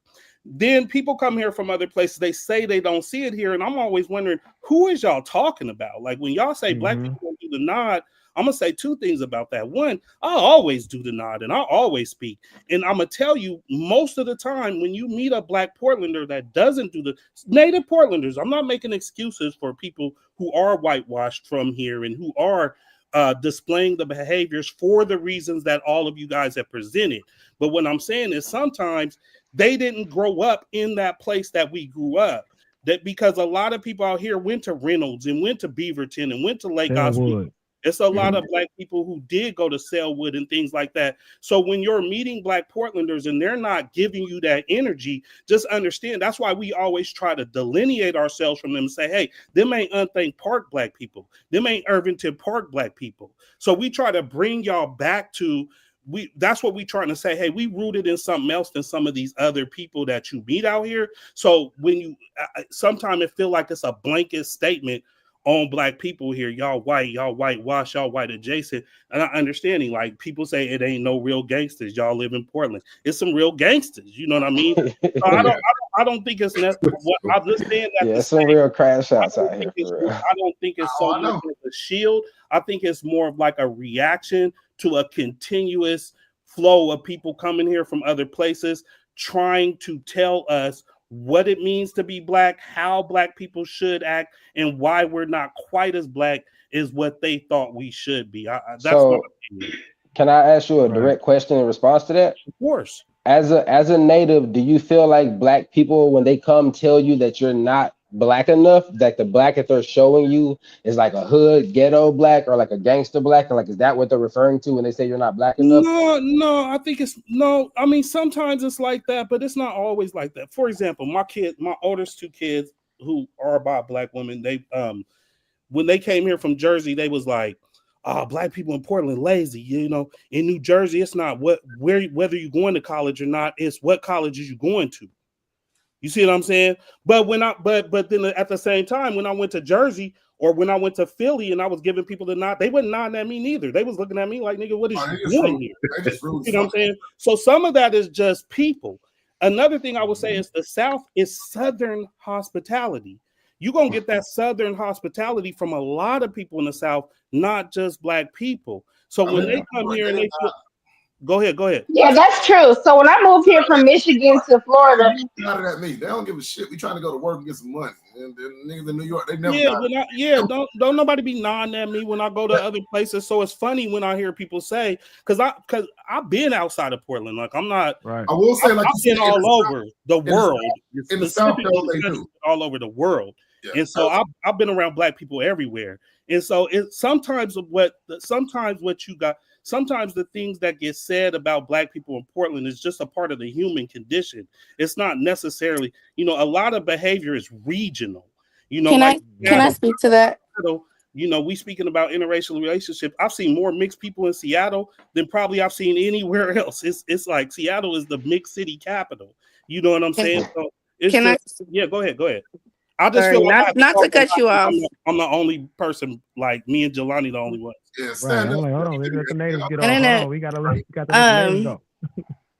I'm from Seattle, and I won't argue that actually because I'm not here for that. But I feel like, to speak to that, what I've seen natives say to people that are here is, we don't know you. I see that a lot. We don't know you. When we be like, oh, we say hi and y'all don't speak, they be like, we don't know you. I have Facebook friends that are on here. People don't know me personally unless they get cut by me. So I saw somebody in person and I was like, hey, Facebook friend, because that's how I am. Hey, girl. She literally looked at me like I was a ghost. And mind you, this is one of the natives that are like, she's an older lady that literally, she's known here and she knows who I am. So I'm like, dang, like that, ain't T? Like that, you know? And she was just like, I don't know you. I was like, okay. I just left it alone. But I hate when people say we don't know you, baby. If I speak to you, how else you gonna get to know me if I say I'm Queen? How you doing? I'm Queen of Cuts, and you still just stare at me? How are you gonna get to know me, ma'am, if you're not speaking to me? And then they Do have you this feel like attitude that? like, Do you feel like that's a symptom of people being black who are from Portland, or do you think that's that lady who said she didn't know you? no, it's literally because any other person that I It's see happened with a few that. times, even in the comments on in the group. Yeah, They say the any same I speak thing. to everybody. So when I speak to people that's not from here, they love me. They're like, "Oh my God, I love Lashir Queen. She's so cute, sweet, all that." But people that's from here, they literally will not talk to me or let me in. It's like they put up this wall that's like, I'm not about to let you get to know me. And when I get close to any of them, they shut me off. And if you keep getting that reaction from people, then you just say, forget it. If you keep Oh, sticking I me have, within your baby, I judgment, have. then at some point I just walk by like I don't see. Like I get it sometimes, right? When you get that energy and you come past people and they're like, they got their head all turned up. You just like, you know what? I don't want to be around you either. I want to be around somebody who's happy, But who's what make you think welcoming, them who people wants is to have from that kind of Portland though? Like exchange. Yeah, what make you think them people is yeah. from Portland just because they black and they here? I mean, it's a lot. Like Oh, it's that the just same it's people I just so talk to in Black Portland on the comment section. Believe me, I right, know these right. people very Well, Okay. well. let me just say one thing real quick to what G Wade just posted in the group. G, it's been I talk my shit sometime about this city, but I'll tell you, it's people who I done met here, like Adrian, like G, like Renata. I came in and they ain't know me from nowhere. They don't know me from nobody. And I always say this to G Wade. I tell G Wade, I fuck with you, man, because you're the same person from the day I met you until now. And you never switched up and you never acted crazy. You never been weird with me. And that's how we kind of lock in. And I say that to maybe you just got to find your tribe and what you do. I connect with people who are creators who want to create shit, who know what it is to love an art form and put your life into it. When I meet people like that, we automatically click because they know I ain't playing and I know they ain't playing and they know I want to do great things and whatever they doing, hell, if you doing something and I know you trying to do it, hell, I want to help you do it. I want us to bond together. So I say all that to say it may not be. I don't know where they from, Adrian, who acting weird, but I found I'm not gonna say it's just people from Portland because a lot of people from. Don't get me wrong, probably the majority of my friends here are not from here, but I ain't gonna put that on Portland. I think that's just maybe a dialect thing or a comfortability thing. But some of the people I met here, like Renata and G and folks, I really locked in on, and I do anything for these cats. And so It's a, I don't want to put Right. on a city. I don't want Somebody, to, I and feel it. I Let me don't want hold on, hold to. on. Let me I don't answer want the to get question. We super even get to defensive. another native. I ain't even get to answer the question. Oh yeah, Well, go I don't ahead, even go know what ahead, the question Jelani. Go was. ahead, brother. Right. One thing I do know is that environment is stronger than your nature. So when transplants and people from other cities they come here again, and you want to say, well, what you're not black enough? We got to ask the question: who made the standard of blackness, and what does that look like? So I think that's what bro was asking. Like, is it like a ghetto black? Is it a this black? What is even a standard? Because some people we pick up a God complex, an inferiority complex from our oppressors. Because who made them the standard for humanity? So if you man. coming in telling another person in their living room what their living room should look like based upon your perception of what you have seen, that doesn't mean that my living room is going to look like all the living rooms that you've been inside of.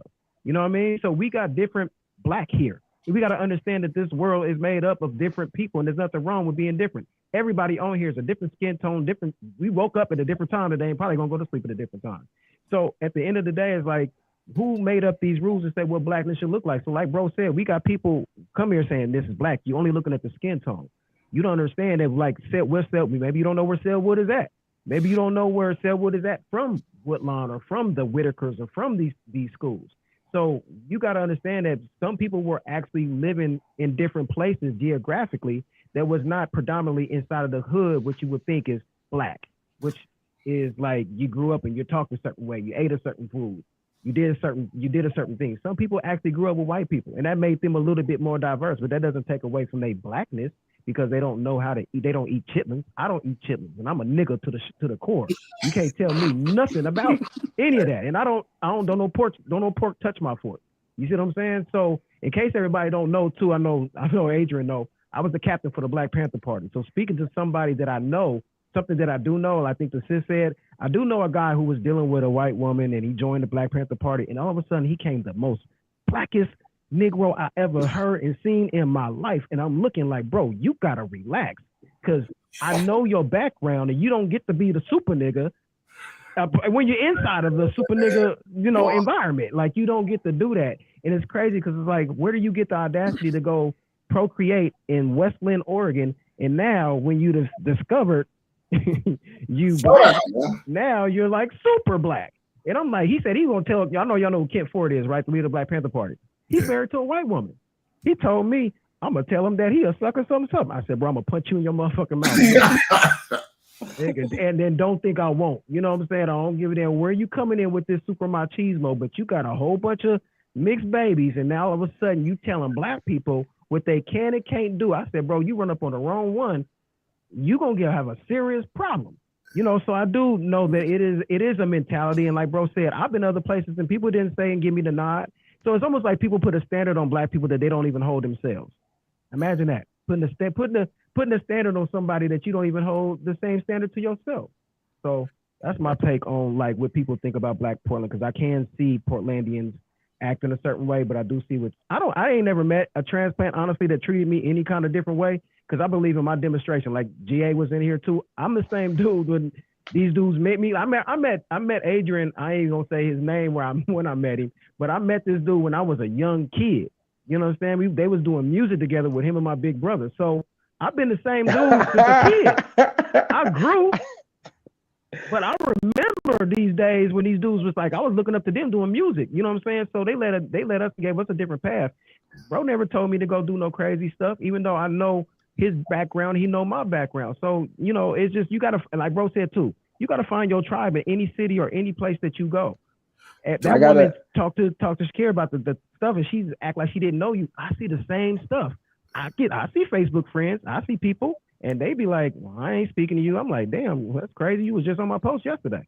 I want to give Devin a chance to say something. Devin been in and out. He ain't even had a chance to speak. Devin, how you feel about just everything you heard so far? Just give us some of your thoughts. Man, it's crazy because I feel a little bit of both. Sometimes I almost feel like, you get accepted better by transplants than you do by their own natives, and that's because they really do be gatekeeping.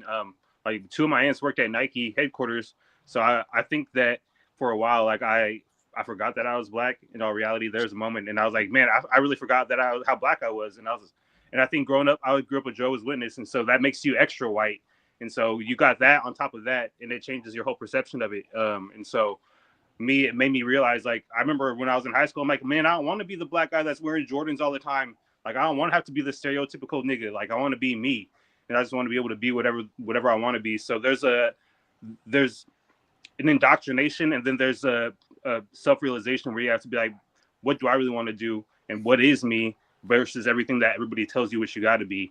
And so I think a lot of people go through that, especially when you're mixed, because you're living in the middle of two worlds, and you don't really know how to fit into either of them. And so I think, as far as how Portland used to be like, you could walk down MLK and you see niggas everywhere. No, I mean, now you see black people everywhere, and now it's not the same way. And going into Northeast Portland and being on Alberta, and they're like, what are you doing here? I'm like, what are you doing here? No.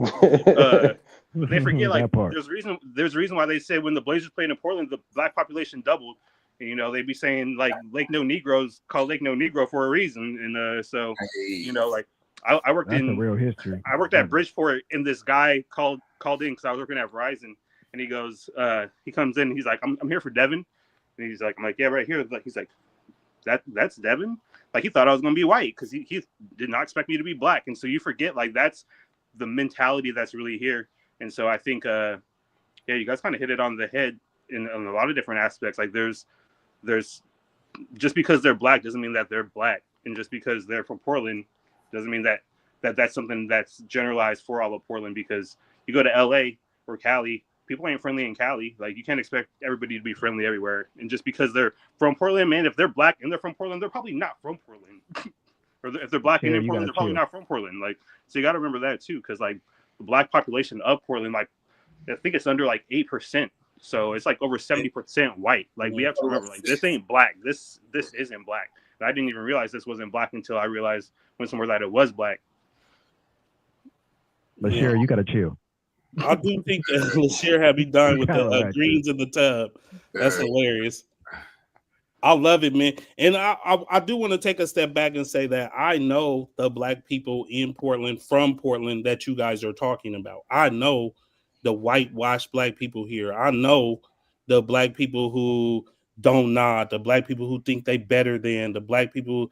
Believe me, you know what I'm saying? I've been here for a long time, so I know I'm not trying to defend any of them, and I'm willing, you know, I'm more than aware that, you know, not, you know, the people who I'm talking about is really a dying breed here. You know what I'm saying? In the because we're aging out. There is that history is not going to be here if we don't keep telling it. So that's why, that's another reason why we always so vocal about it, because we want to make sure that it doesn't die. A lot of the people that you meet, you know, I got 30-year-old kids. I got kids that's from ages 30 to like 5 years old. I got a lot of kids. So my 30-year-old kids, they kind of like the very tail end of that era.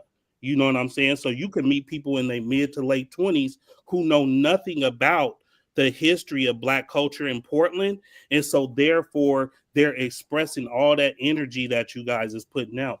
The gatekeeper thing, that's clearly a real thing that impacts to us that are from here, because like y'all said, them is the people we grow up with. We had problems in high school or whatever, and now they don't want to fuck with us neither. So I will say, you know, it is a lot of people like out there. It made me sick, you know what I'm saying, sometimes, that's the kind of people that are representing our city, because I'm always happy to, I wouldn't make a group. I love black people like with all my heart. Like it almost choked me up when I talk about it. You know what I mean? So when I see us beefing and going back trying to out black each other and you know all that kind of stuff, it just be killing me. But like I said, like my bro said, we don't have chitlins. We do got Dungeness crab. You know what I mean? So you got to just know what region you in too. But a lot of y'all eat chitlins. Quit acting like y'all don't. If y'all didn't eat chitlins, they wouldn't sell them at the market. I'm gonna tell you right now. If you ever clean chitlins, you will not eat them. I'm from the South. If you ever clean chitlins, you will stop eating them. You will never touch them again. I did one. Y'all eat chitlins. I can vouch for that. I did one. Why is chitlins with the one? Why y'all eat chitlins? Quit. Y'all still make cases. So like you were hello, like Tati wanted to speak. So like you were saying about the history of Portland and its history, it was like one of the last colonies to be integrated and stuff, to allow black people into this state and stuff. And I noticed that going to school out here, looking at all the pictures of it was all white out here at one point in time. Nobody was allowed to go to school with anyone. We were like in the background and things like that. And then one thing that you did say about black history, what we do because we weren't allowed to read and write back in the day, we weren't allowed that. So what we did was we did it by word of mouth. We would tell our family members through word of mouth. And that's starting to die out these days because, one, our history is not being taught in these schools like it should be taught. We have to go out here and learn our own history through our families, word of mouth, or learn it through something else, TikTok, some other avenue. We're not getting the correct resources that we need as a child to be a great adult, you know, be a great black person in the end, you know what I mean? And to sustain the community and do more with the community. And that is a big problem in Portland, people not knowing their history. And I could say that, and it's dying out because the older generation is not, speaking to the younger generation, telling them what's went on in the back in the day and what's still continuing to go on in the school education system with our color. And so then when we start telling that story and we hear people who aren't from here say, bro, y'all holding on too tight to that, or y'all need to let that go. This is, you know what I mean? It almost is like it's invalidating our history. You know what I mean? So when you live in a city where Black people wasn't even allowed to live, wasn't allowed to buy property, and then through activism and through resilience, we've been able to strive and even grow. You know what I mean? I think that comes with a certain amount of pride in our Blackness. I think that comes with a certain amount of, it takes a certain kind of Black people to get through the kind of things that the Black people in Portland have had to get through. You know, with like Beaverton. Back in the day, you could not drive in Beaverton without getting pulled over, period. You don't even go there. You wouldn't go there. Now, when you come here to work at Intel or Nike, they take you straight to Bethany, straight to Hillsborough, straight to Beaverton. I only lived in Beaverton. That's what I'm saying. Back then, you guys. could not drive out there. Go ahead, brother. Hey, I'm sorry, bro. Hey, I'm sorry, you guys. I gotta cut out. I got a family meeting. I gotta get to. Important. I'm definitely sorry. I gotta cut out, you guys. But I love y'all. Y'all keep the ball rolling. I appreciate y'all having me on here. Let me know the next one. I'm on here. Yes, sir. All right, bro. Take it easy. With that, I'm gonna take a quick break because I'm gonna play my man's commercial. Then we're gonna come back. Yeah. Welcome to Hardway DIY Credit Repair, powered by NITRO 2.0. Greetings. I'm NITRO 2.0, your navigational intelligent technology resource operator, specifically designed to help you navigate the world of credit repair with confidence and efficiency. As part of Hardway DIY, I'm here to provide the tools, resources, and guidance you need to rebuild and improve your credit, one step at a time. I'm sorry, I gotta play my commercial real quick, y'all. We need not the white AI. I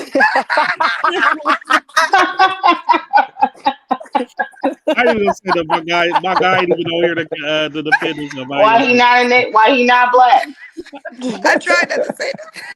Welcome to XB.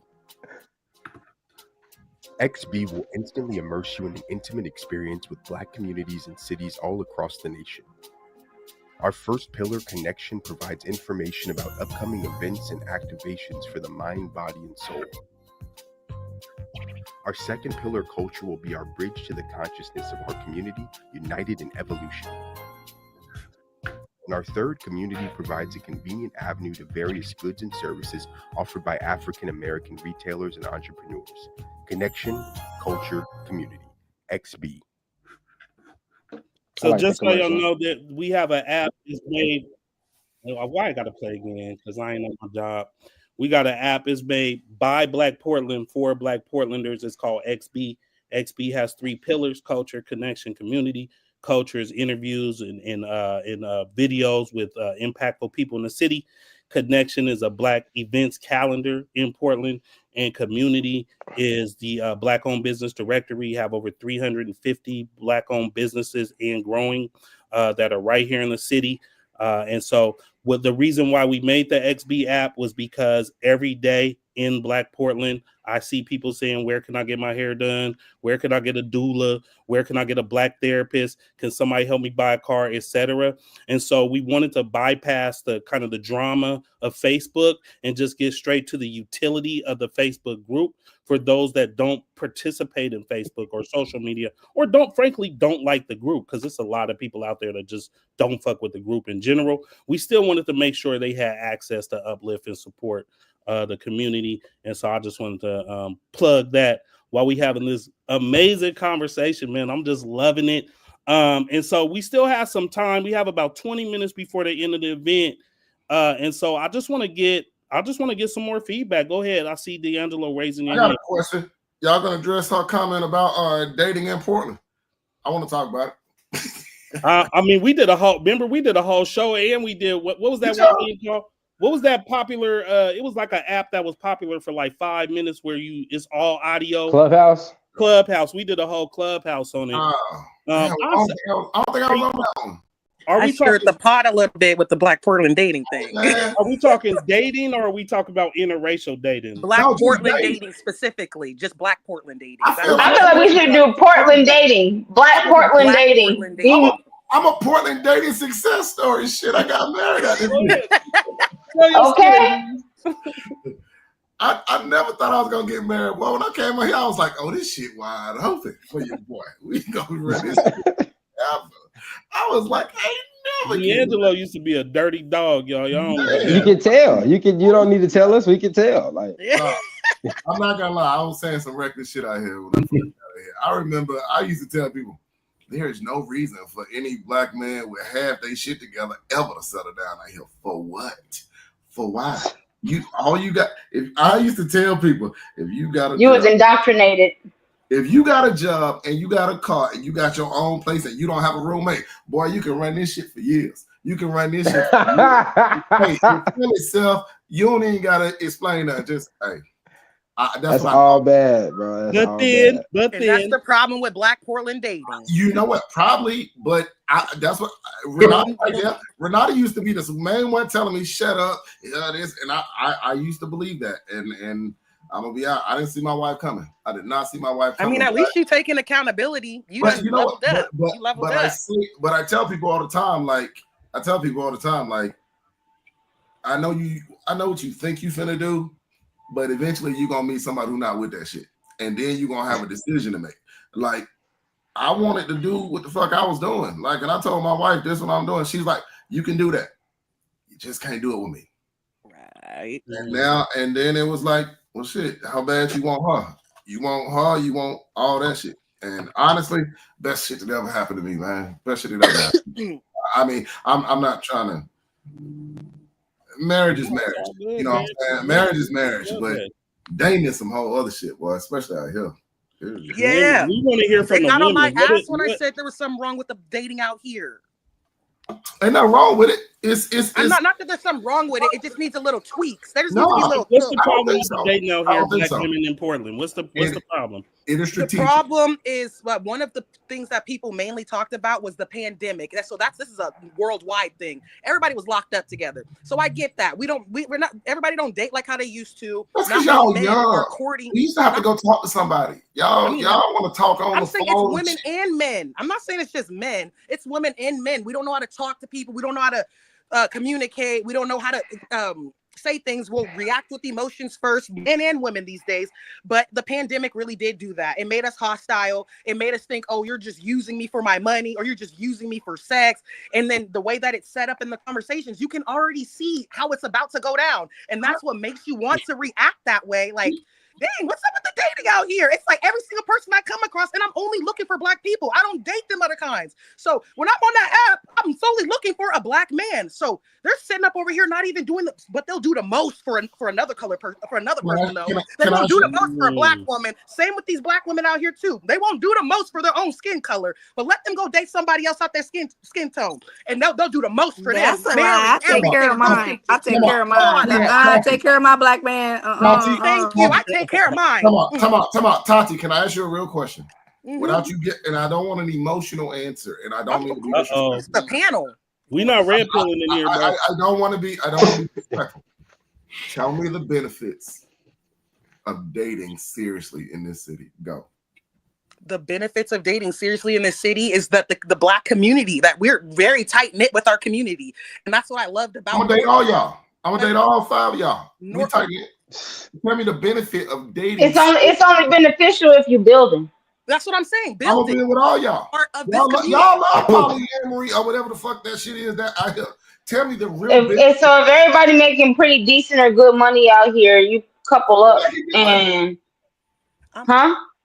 You said because everybody making good money. If you making good money, why would you want to date somebody? Why would you want to date? Because you guys can why both would get you a not house. pulling resources? You guys can both get real estate. One can live in one of the houses and one can rent out the other house. That's why. You can do so many things with a partner. What are you talking about? Why would you not? It's not a question of why would you, it's why would you not? Like, why wouldn't you make your money work for you? So y'all think the benefit of a black man dating in this city is to buy real estate? I'm serious. Not just that, but a black man dating in this city, if he only dated black women. Don't let this That's man trigger easy y'all. You picking. got a white girlfriend. They already not listening to you. So No, I'm saying a black man dating in this city. If he looking for a black woman, that's easy picking. it is. He like, you know So, how many black women so only date tell me black why I'm men? confused. No. So okay, fine. Take me out of it. Man moving into this city. He's just moved to the city. He say he got a job at PG&E or whatever, making decent money. Maybe he'll buy a house in a year. Maybe he'll just chill. He don't know how his life gonna do. I'm new to this city. Why would I settle down? Be honest. Why would you not? Honestly, do you want my real answer or you want to hear some bullshit? Yeah, I'm listening. I want to hear your real answer. The real answer why not to settle down is because I've already done the hard work. I'm already No, you haven't. You just moved here. No. Let me answer your question. Let me ask your question. Can you suck your own? No. Okay, there we go. Okay. Whoa. That's a benefit. Whoa. Let me answer your question about why not settle down seriously.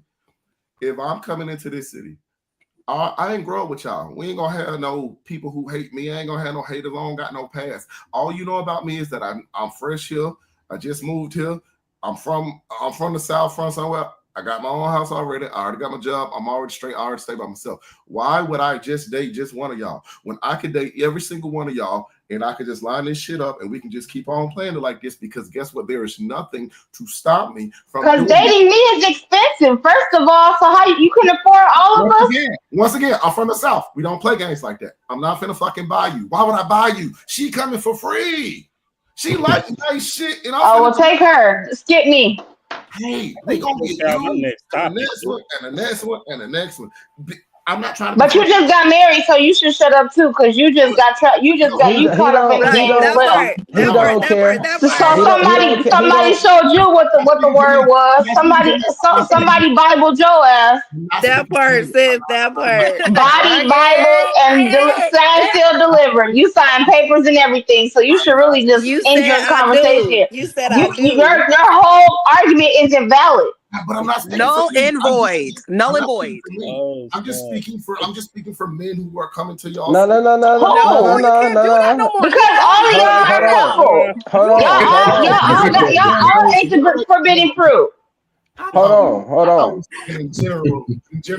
But all of y'all are couples, so how could you ever argue about why should a man? You tell us why you did. That's how you can answer the question.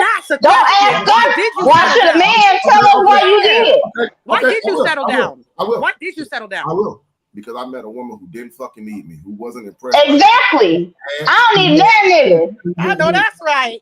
I know that's right. I met someone who could play. But we can make some shit happen. We can shake some shit. We can shake some shit together. If you want to go round for round, I got you, friend. Let's do it. I'm gonna tell you. Bro, what did you do? They on his top. I'm gonna tell you some real shit. It wasn't my fault, bro. He brought it up. I'm gonna say something. I'm gonna let y'all have it. My wife told me after going out a few days with me, hey, I really hope you seeing other people. I can't give you what you want, especially if you trying to hang out and be around here all the time. Yeah. Like, the fuck are you talking to? Get that bullshit from somewhere else. Skip me. I told you that, right? Skip me this time. But so that's why. I'm correct. Right. That's why I settled down. I ain't talking about me, man. Yeah, she told you to come correct or skip her. And guess what you did? You talking about why I date all 5 of y'all. I date. No, you won't. You came correct. I was talking. You manned up to what she wanted you to be. So don't ask us why would a man settle down? Like I said, tell us why you did. Because you did exactly what you're talking about. The comments are speaking. They said let him speak. You come in hotly. Come on, let him speak. Renata is a really good friend of mine. She hates when I be talking like this. Let him answer. But I'm being absolutely honest. When I came here, there was no reason to settle down. That is it's until you found one. Old man. I'm old. I can't. For what? My kids is. You know what? Let me tell you what. Where my wife at? Let me tell you what. I got a 22-year-old daughter, and I got 18 months old. You see how that shit can get for you. See how it work out? Hey, you didn't have no reason till you had one. Congratulations, it's a girl. I think that's the topic for the next Black Portland Live, bro. The next Black Portland Live gonna be dating in Black Portland. We need to hear. I brought the topic up, so I better be on the panel. Hey, that's all I know. Men love women who got their shit together. I get that. I done had so many men ask me what I do for a living. At first, I was like, "Why y'all keep asking me this?" Homosexuals love a woman that have her shit together. Homosexuals love that. But I'm gonna always have my shit together. I'm only with a man because I like him, not because I need him. But it ain't about the money. What it's about is I know that you are here for pure intentions because there is nothing that I can give you that you can't give yourself. Right. I cannot give my wife some shit that she can't go get herself, which means now every one of our interactions, they true story. I stopped fucking. Yeah, they're mutual. Oh my wife, she ain't come to one of my open mics. That's how serious I was with the shit when I met her. I stopped dealing with her for months because she. Your wife make more money than you? Huh? Your wife make more money than you? Well, she make decent money. She make art. She. That's not what I asked you, but okay. I wouldn't get into my wife's chill. Chill. Well, I mean, so I'll just say your wife make enough money where she's self-sustaining and don't need you, like you said. And when a man has to come to a woman like that on that kind of footing, it's a whole nother other ball game. When a man have to know that a woman don't really need him, he has to be liked and likable. You got to have a personality now because I don't need you. That's what let him speak. Let him speak. That's what every man want anyway. I don't introduce myself. Hey, I'm D'Angelo. I'm an engineer. I do this. I do that shit. That ain't what I want you to fucking know about me. I want you to think I'm dope anyway. Only reason why I say the shit about she can take care of herself because I know everything is intentional and pure here. There is nothing. If I even told my fucking wife, "Oh, you trying to get me to buy you shit," she'd be like, "Shut your broke ass up. I can buy my own." Right. But because of that, I never have to think. I wonder if she using me for something. But when you take that shit out of the dynamic of dating. You can get so much further. Like you said, one of y'all said earlier, well, people think you're using it for something or you're doing this. when you take that shit out of it, you got two grown people and you like, hey, if you don't want to be here no more, you can leave. And if I don't right, get the leave. Just imagine using somebody for something that you can get better yourself. Well, I no disrespect again. That's not something that we men are, I think, familiar with because we don't wake up thinking, man, I wonder how I can motherfucking take some shit from a woman. Like, honestly, that you don't get no credit for that shit. Y'all don't. Right. I said it off. Look at Adrian. I like this conversation. I'm too old to date, so. That's what I'm saying. That's what I was about to say. Like, ain't everybody married? I feel like men be out here trying to be bad bitches now. See, they want to be wine and dine. Before we shut the conversation down, can I say something? But we old. I'm 46. I'm too old. I'm 30. I won't say I'm young no more. I'm 30 now. I got old man needs. I have my old man need moment. But what I want to say is I think a lot of times that we have like in the dating space, I think there's a lot of like weird like weaponizing of emotions on both sides. Like men can't feel shit, but men are very emotionally unregulated in the Black community because there's a lack of emotional intelligence that is definitely passed on to men that they have to like grind for when they get older. For whatever reason, it seems like emotional like education is like harder for Black men to find, and oftentimes it feels like as a Black man myself who had to come to that point myself, it feels like people don't want to take the time to help you get to that point. They're just frustrated with you for not already being there. But it's like, if we know the community, we know the struggle, Black men ain't really taught shit. Don't be mad for him not knowing shit. And like, nobody's took the time to teach him and acknowledge that it's probably hard not to cut for any like emotion. Like I have worked to become emotionally intelligent, if that makes sense. So it's like, when I know men are not that, and I can't fault people for feeling some type of way about that. But I don't think it's like something that we can just put the blame on them for when we know that there's a lack of education and a lack of that, like those resources for Black men to grab onto. Like, again, I'm not cutting or caping for no toxic nigga. I'm not trying to do that. I'm just explaining that there is a space that exists that we have to acknowledge that will always exist within a dating pool as far as like relationships go, because there's such emotional nuance and entanglement involved that like if we don't get to the point of like people ain't really work to like feel or understand their emotions within themselves, how the fuck you gonna date somebody? And how you gonna find somebody if they ain't already there or doing the work? How the fuck you gonna know to get there? And You like want to acknowledge or Um, you want to can excuse? You want to can I? acknowledge or excuse? You can't acknowledge or excuse. Renata said it's not our what? jobs to teach men how to be Thank you. men. It's It's not. not. That's No, not. it's That's not. not what I'm. That's No, not what I'm saying. no, but what I'm saying is you want to acknowledge it or you want to excuse it, because they can acknowledge it and still not excuse the shit. I had to go to therapy a long time, because guess what I found out about me? I don't know how You're to talk. entirely true. Entirely That's right. what I found out. But You went to therapy out here? yes, I did. you know why? Me too. I ain't gonna lie. You know When why? I first got here, I went to therapy for like 4 or 5 years. When I lived out here before. went to I don't know therapy. what it is about Portland, but I was like, therapy sounded good. Well, it didn't sound good to me. I didn't want to do this shit, but my wife told me you don't know how to talk to people. I thought that as long as I'm not trying to be malicious, that I can just say how the hell I feel and say it any kind of way I want to, because I'm not trying to hurt your feelings. What I learned is, hey, you can feel how you feel and still you can't say that shit. Talk to me like that. You know what I'm saying? Because but I've always been on some shit like, well, I ain't mean to hurt your feelings. That ain't what I meant to say. That ain't what. Who gives a fuck what you meant? This is how I feel now that you said it. You know what my therapist told me? You ain't never been in a relationship. You never had to consider nobody else but yourself. That's why you say shit like that. And guess what? She was very right.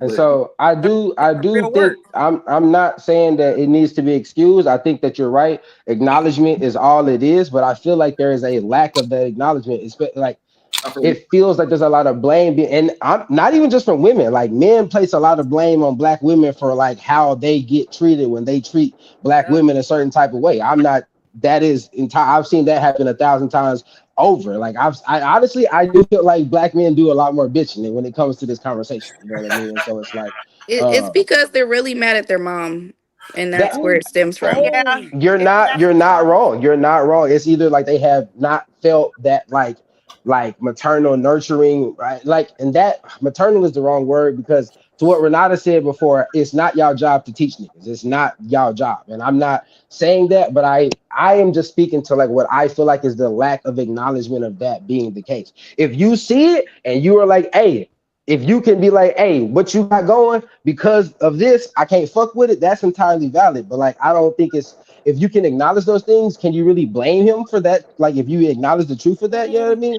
Like, it's like, I'm not, as I went and got therapy, bro, I was like, I got the same thing you said, Shawnee. I got out here and I was like, hey, I need to work on some shit, bro. Like, yeah, I mean, it's don't get the same grace though as black men do. They get no, that is, they get all the black women. Oh, you needs to have been like that before. Black men. Oh, he grew up in a toxic environment. His mom that's crazy. yeah. Let Tati finish. Let Tati finish real quick. Yeah, but what about us, the black woman, where we're always put on, oh, you're the reason why it's a single mother home and blah, blah. No, it's not. It's because there's more to it than just the black woman and the black man. The systemic racism with the white people. They put crack in our fucking streets. They have the government shit where a woman couldn't even have her own husband in the home. It was all started with the white man, and we're over here dividing each other even more because of what the white men instilled in us. I don't want to give them that much power. Really quickly, I didn't say they hated their mother. I said they. I don't remember what I said actually, but they're mad at their mother. Not they hate their mother. She said you're mad at your mother. Hate your mother. It's sometimes it's it's from the past. It's your childhood it's trauma pain. from dealing with your mother or your mother not being there. I'll say this. And it's possible that your mother was a single mother who didn't have time to nurture you. Yes, it does. I do know that for sure. What Shawnee just said, absolutely right. I told my mom just this last year. You taught me how to be a very good, effective man. What you did not teach me how to do is have any kind of compassion for my partner. Because I seen a single mother, you got to do this, you got to do this, you got to be on this, you got to go to school, and guess what? She taught me, and she used to tell me shit like, "Hey, you don't got no friends, you got to go, and you got to get this shit for you, you got to make this." What she didn't do is tell me I was gonna need to make room for somebody else in my life. I feel like as a black woman who was single for half of my children's life and married for the other half, I tried to instill in them, like I always looked at them like I was raising somebody's husband and somebody's father, and I wanted my sons to not have those kind of traumas. I feel like I've always tried to deal with them on even an emotional level. It's okay for you to cry to me. It's okay for you to tell me when you hurt, when you mad, when you upset, when you don't, when you mad at something I said or did. Stay respectful to me and keep those boundaries. But I want my sons to speak their minds because one day they're gonna be somebody's husband who wife looking at them like, I need your son to speak up, or you know what I'm saying? I need my man to invest himself into what I'm talking about. And it's hard if a man don't know how to do that. Like and like Zaya was saying, the impact on black men is even higher. Like it's even harder to get him to open up, or to get him to go to therapy, or to get him to commit. Like it's not but do you know how many black women are not willing to give up on black men? Like they will not. We live in Portland, Speak Oregon, that. and I know Speak so many that. black Speak women that. who will not date other races I will not give because up they on my love. black men, And you period. shouldn't. No. I'm not gonna be able to do it. That's Like y'all all never. we got. To Never. Like what Tati said earlier, I will agree like entirely that like black women do not get the same amount of grace that black men get for these same exact nah. things. And Absolutely. and I also will say again, it's not y'all job to teach us. You know what I mean? I know that the live and stuff is about to end, but I will say it's not y'all job to teach us. But Renata said that there's a lack of acknowledgement in that and about those things, but it's not that there's a lack of acknowledgement, that there is a lack of listening to women. And I will also agree with this, but like my question is, how do y'all communicate those like frustrations? You know what I mean? Like, and I don't know if there's like a right way or a perfect way, because this conversation is always going to be heated, always going to be tense, because there's always going to be two different opposing sides of it. But like I do feel like there is a middle ground to be found, and I don't really think that it boils down to like just dating. I feel like it's deeper than that. You know what I mean? Like it Y'all got my goes. man Eric Smith in the comments going Yeah, wild. he hot. He Yeah, I said was gonna say something about his He comment. gonna have to be on the He was next he was panel for sure. he was You can take my spot because I don't want to get in trouble. Yeah, he could take my spot too, because I ain't about to. I'll be in the comments though. I'll be in the comments with y'all. Yeah, I don't date, so it's just I can't talk about dating too I don't much have to longer, worry man. about it. I'm yeah, too. y'all all married. Like, what is y'all even? What is Yeah, y'all I ain't got even? nothing to say about dating. I don't even But know how to date. D'Angelo only talking because he still got he got his memories of being an adult, and Hey, he's dog, speaking to check that. out. Yeah, I need to lower my goddamn voice. That's what I need to do. So right. Ah. Hey, so man, I really appreciate you guys coming out, man, and having this conversation. Even the relationship conversation, I think that set the tone for the next conversation that we're gonna have. Just any way that we can as Black Portland support you and what you're doing, please reach out to me and let me know. I definitely want to uplift and support any activities, anything that you guys have going on, and just as Black people in general. And then if anybody got some last words, we just gonna go for the round table with the panel, and then me and Zai and Daryl will stay back and close it out. So we're gonna start with Queen because you're the first one on the screen. I just want to say thank you all for having this, Adrian Wright and Zai and Daryl, and I'm thankful to talk with you all. I wanted to say we are not each other's problem. We're not each other's enemies, and we have too many people against us to be against us. That's it. Johnny D, you next. I want to say I want to say thank you again for having me on here, Black Portland. I love y'all. It's all the natives and transplants that I've met here and gotten to know and become cool with. I really appreciate it. I want to grow my community, grow my tribe.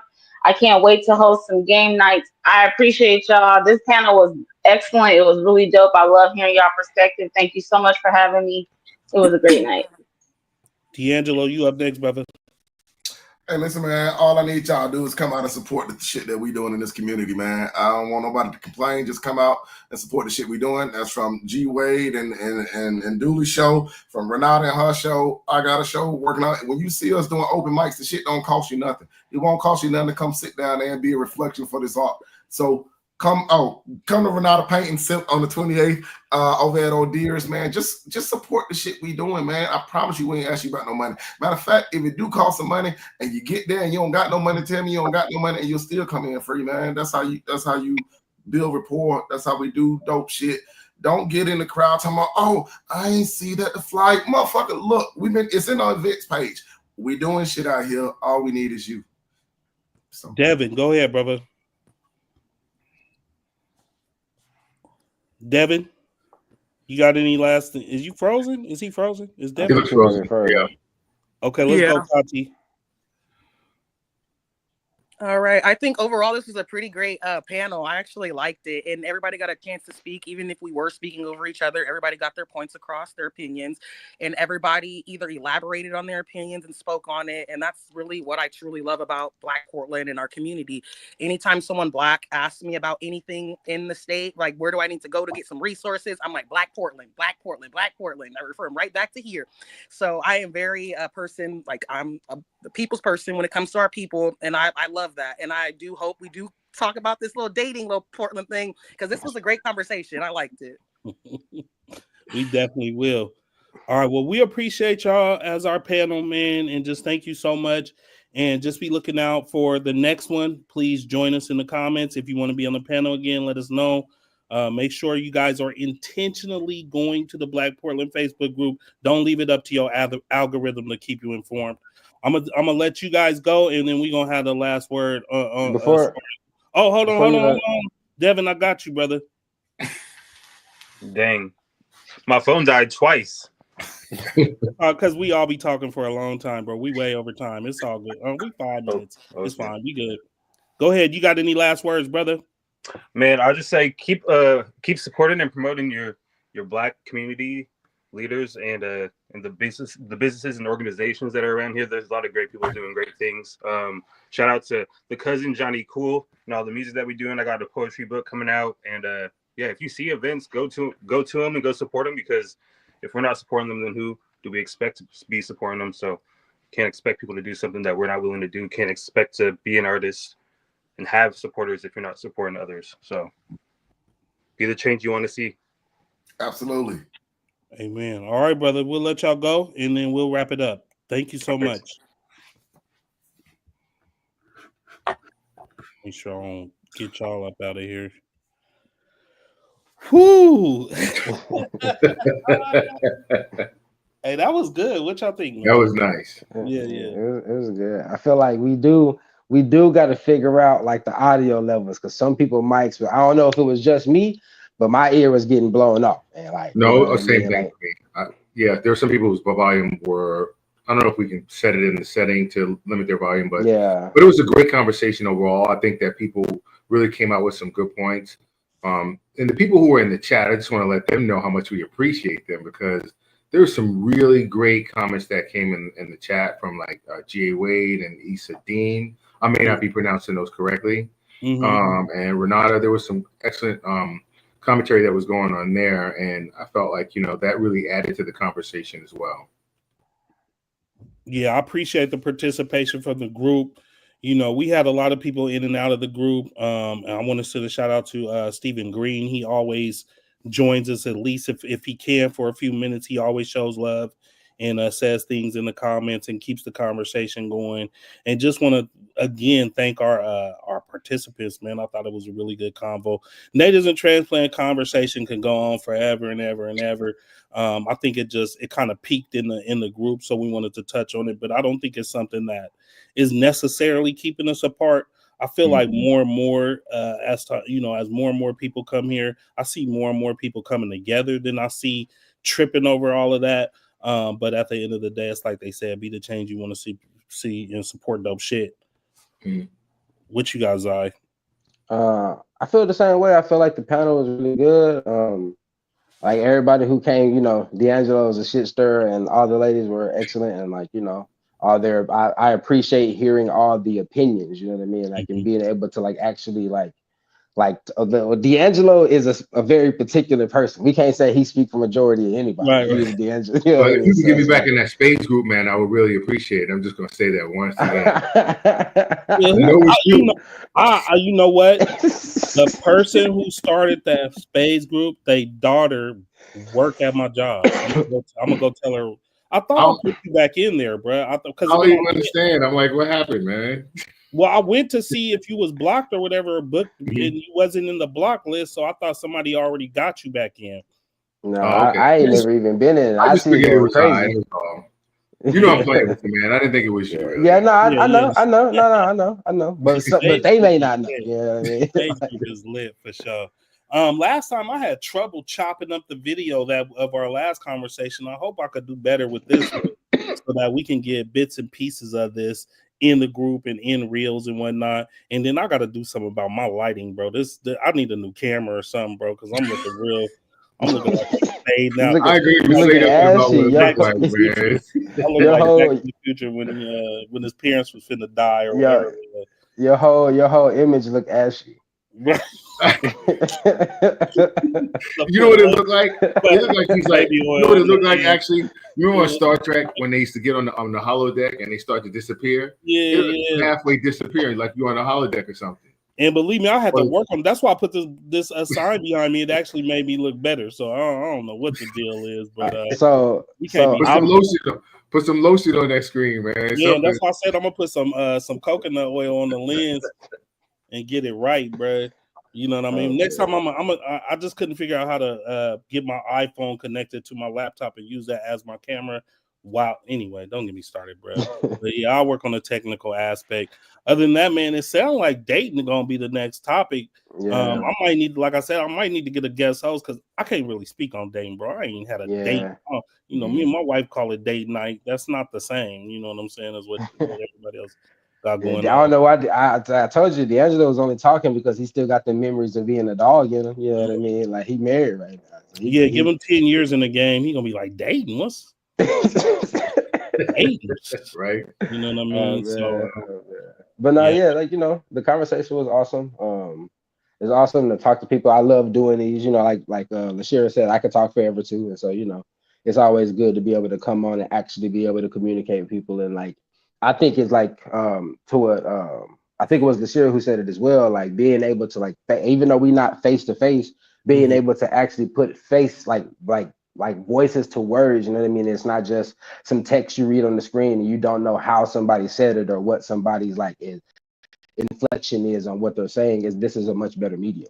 And I do wish we could make it bigger so we could have more people, here to talk about these. And so I mean, we could do it on Zoom. It's a couple of things I don't like about Zoom. One, Zoom is messy. Zoom is messy. And the other thing is just if we had 9 people in this conversation.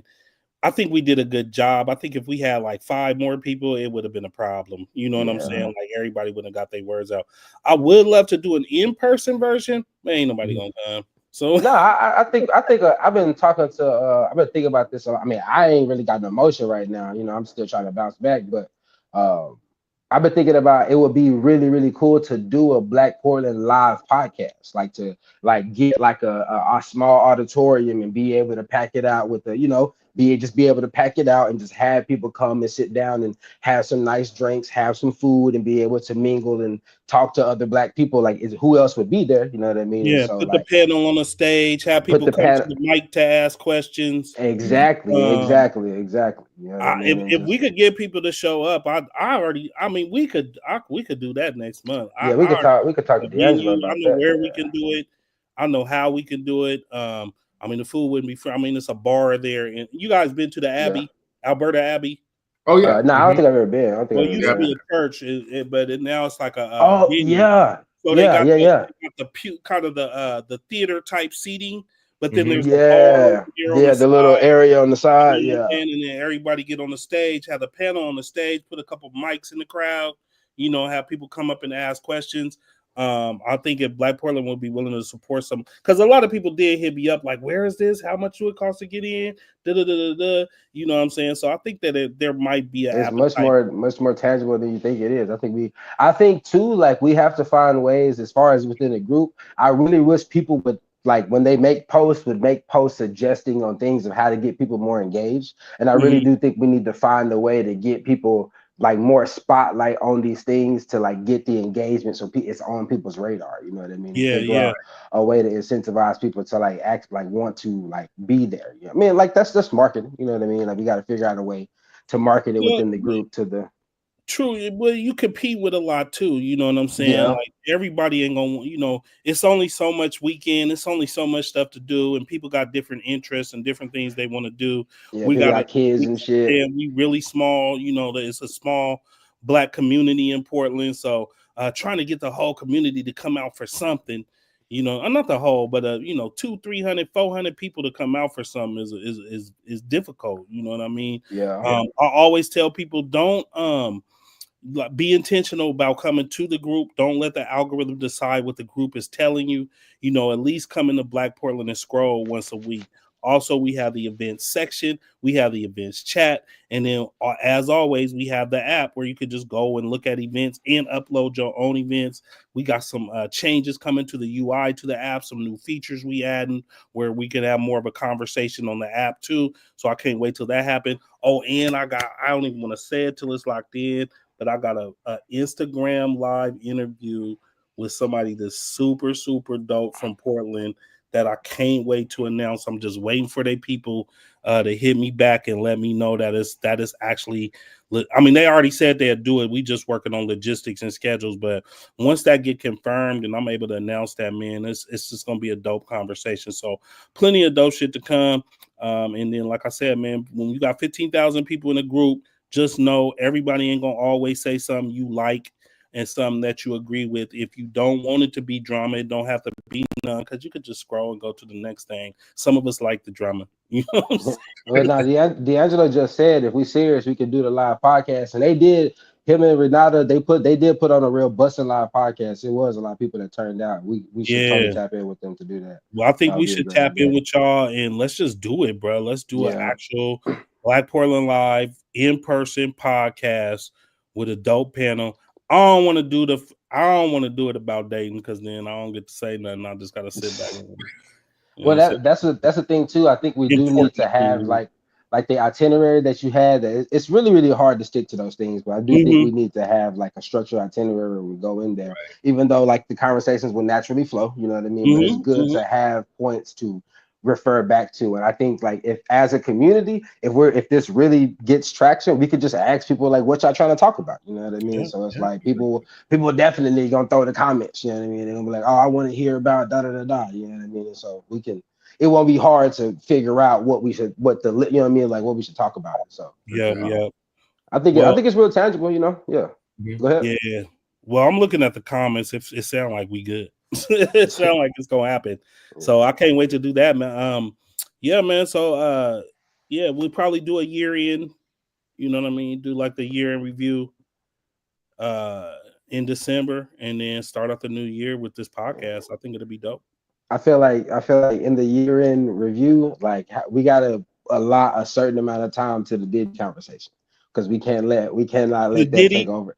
Yeah, you gotta put a time limit on the Diddy. You know what I mean? Like that is going. And we can't forget about how we opened up with the bang with Cat Williams. You know what I'm saying? You know what I'm saying? You gotta that's gonna need an itinerary too. You know what I mean? Like we're gonna need to be able to like keep that one on track too. There's a lot to talk about this year. Like I that's think gonna it's be fun. All right, family. It's good to see y'all, man. Hopefully I see y'all out on the street somewhere when something go down. You know what I mean? And other than that, we just gonna close it out. And those of you guys that are watching, thank you so much for participating. And we'll see y'all next time. Yeah. Thank y'all for watching. You know, everybody who checked it out. You know what I mean? Y'all take it easy. Have a good night. Thanks. Peace. Yeah.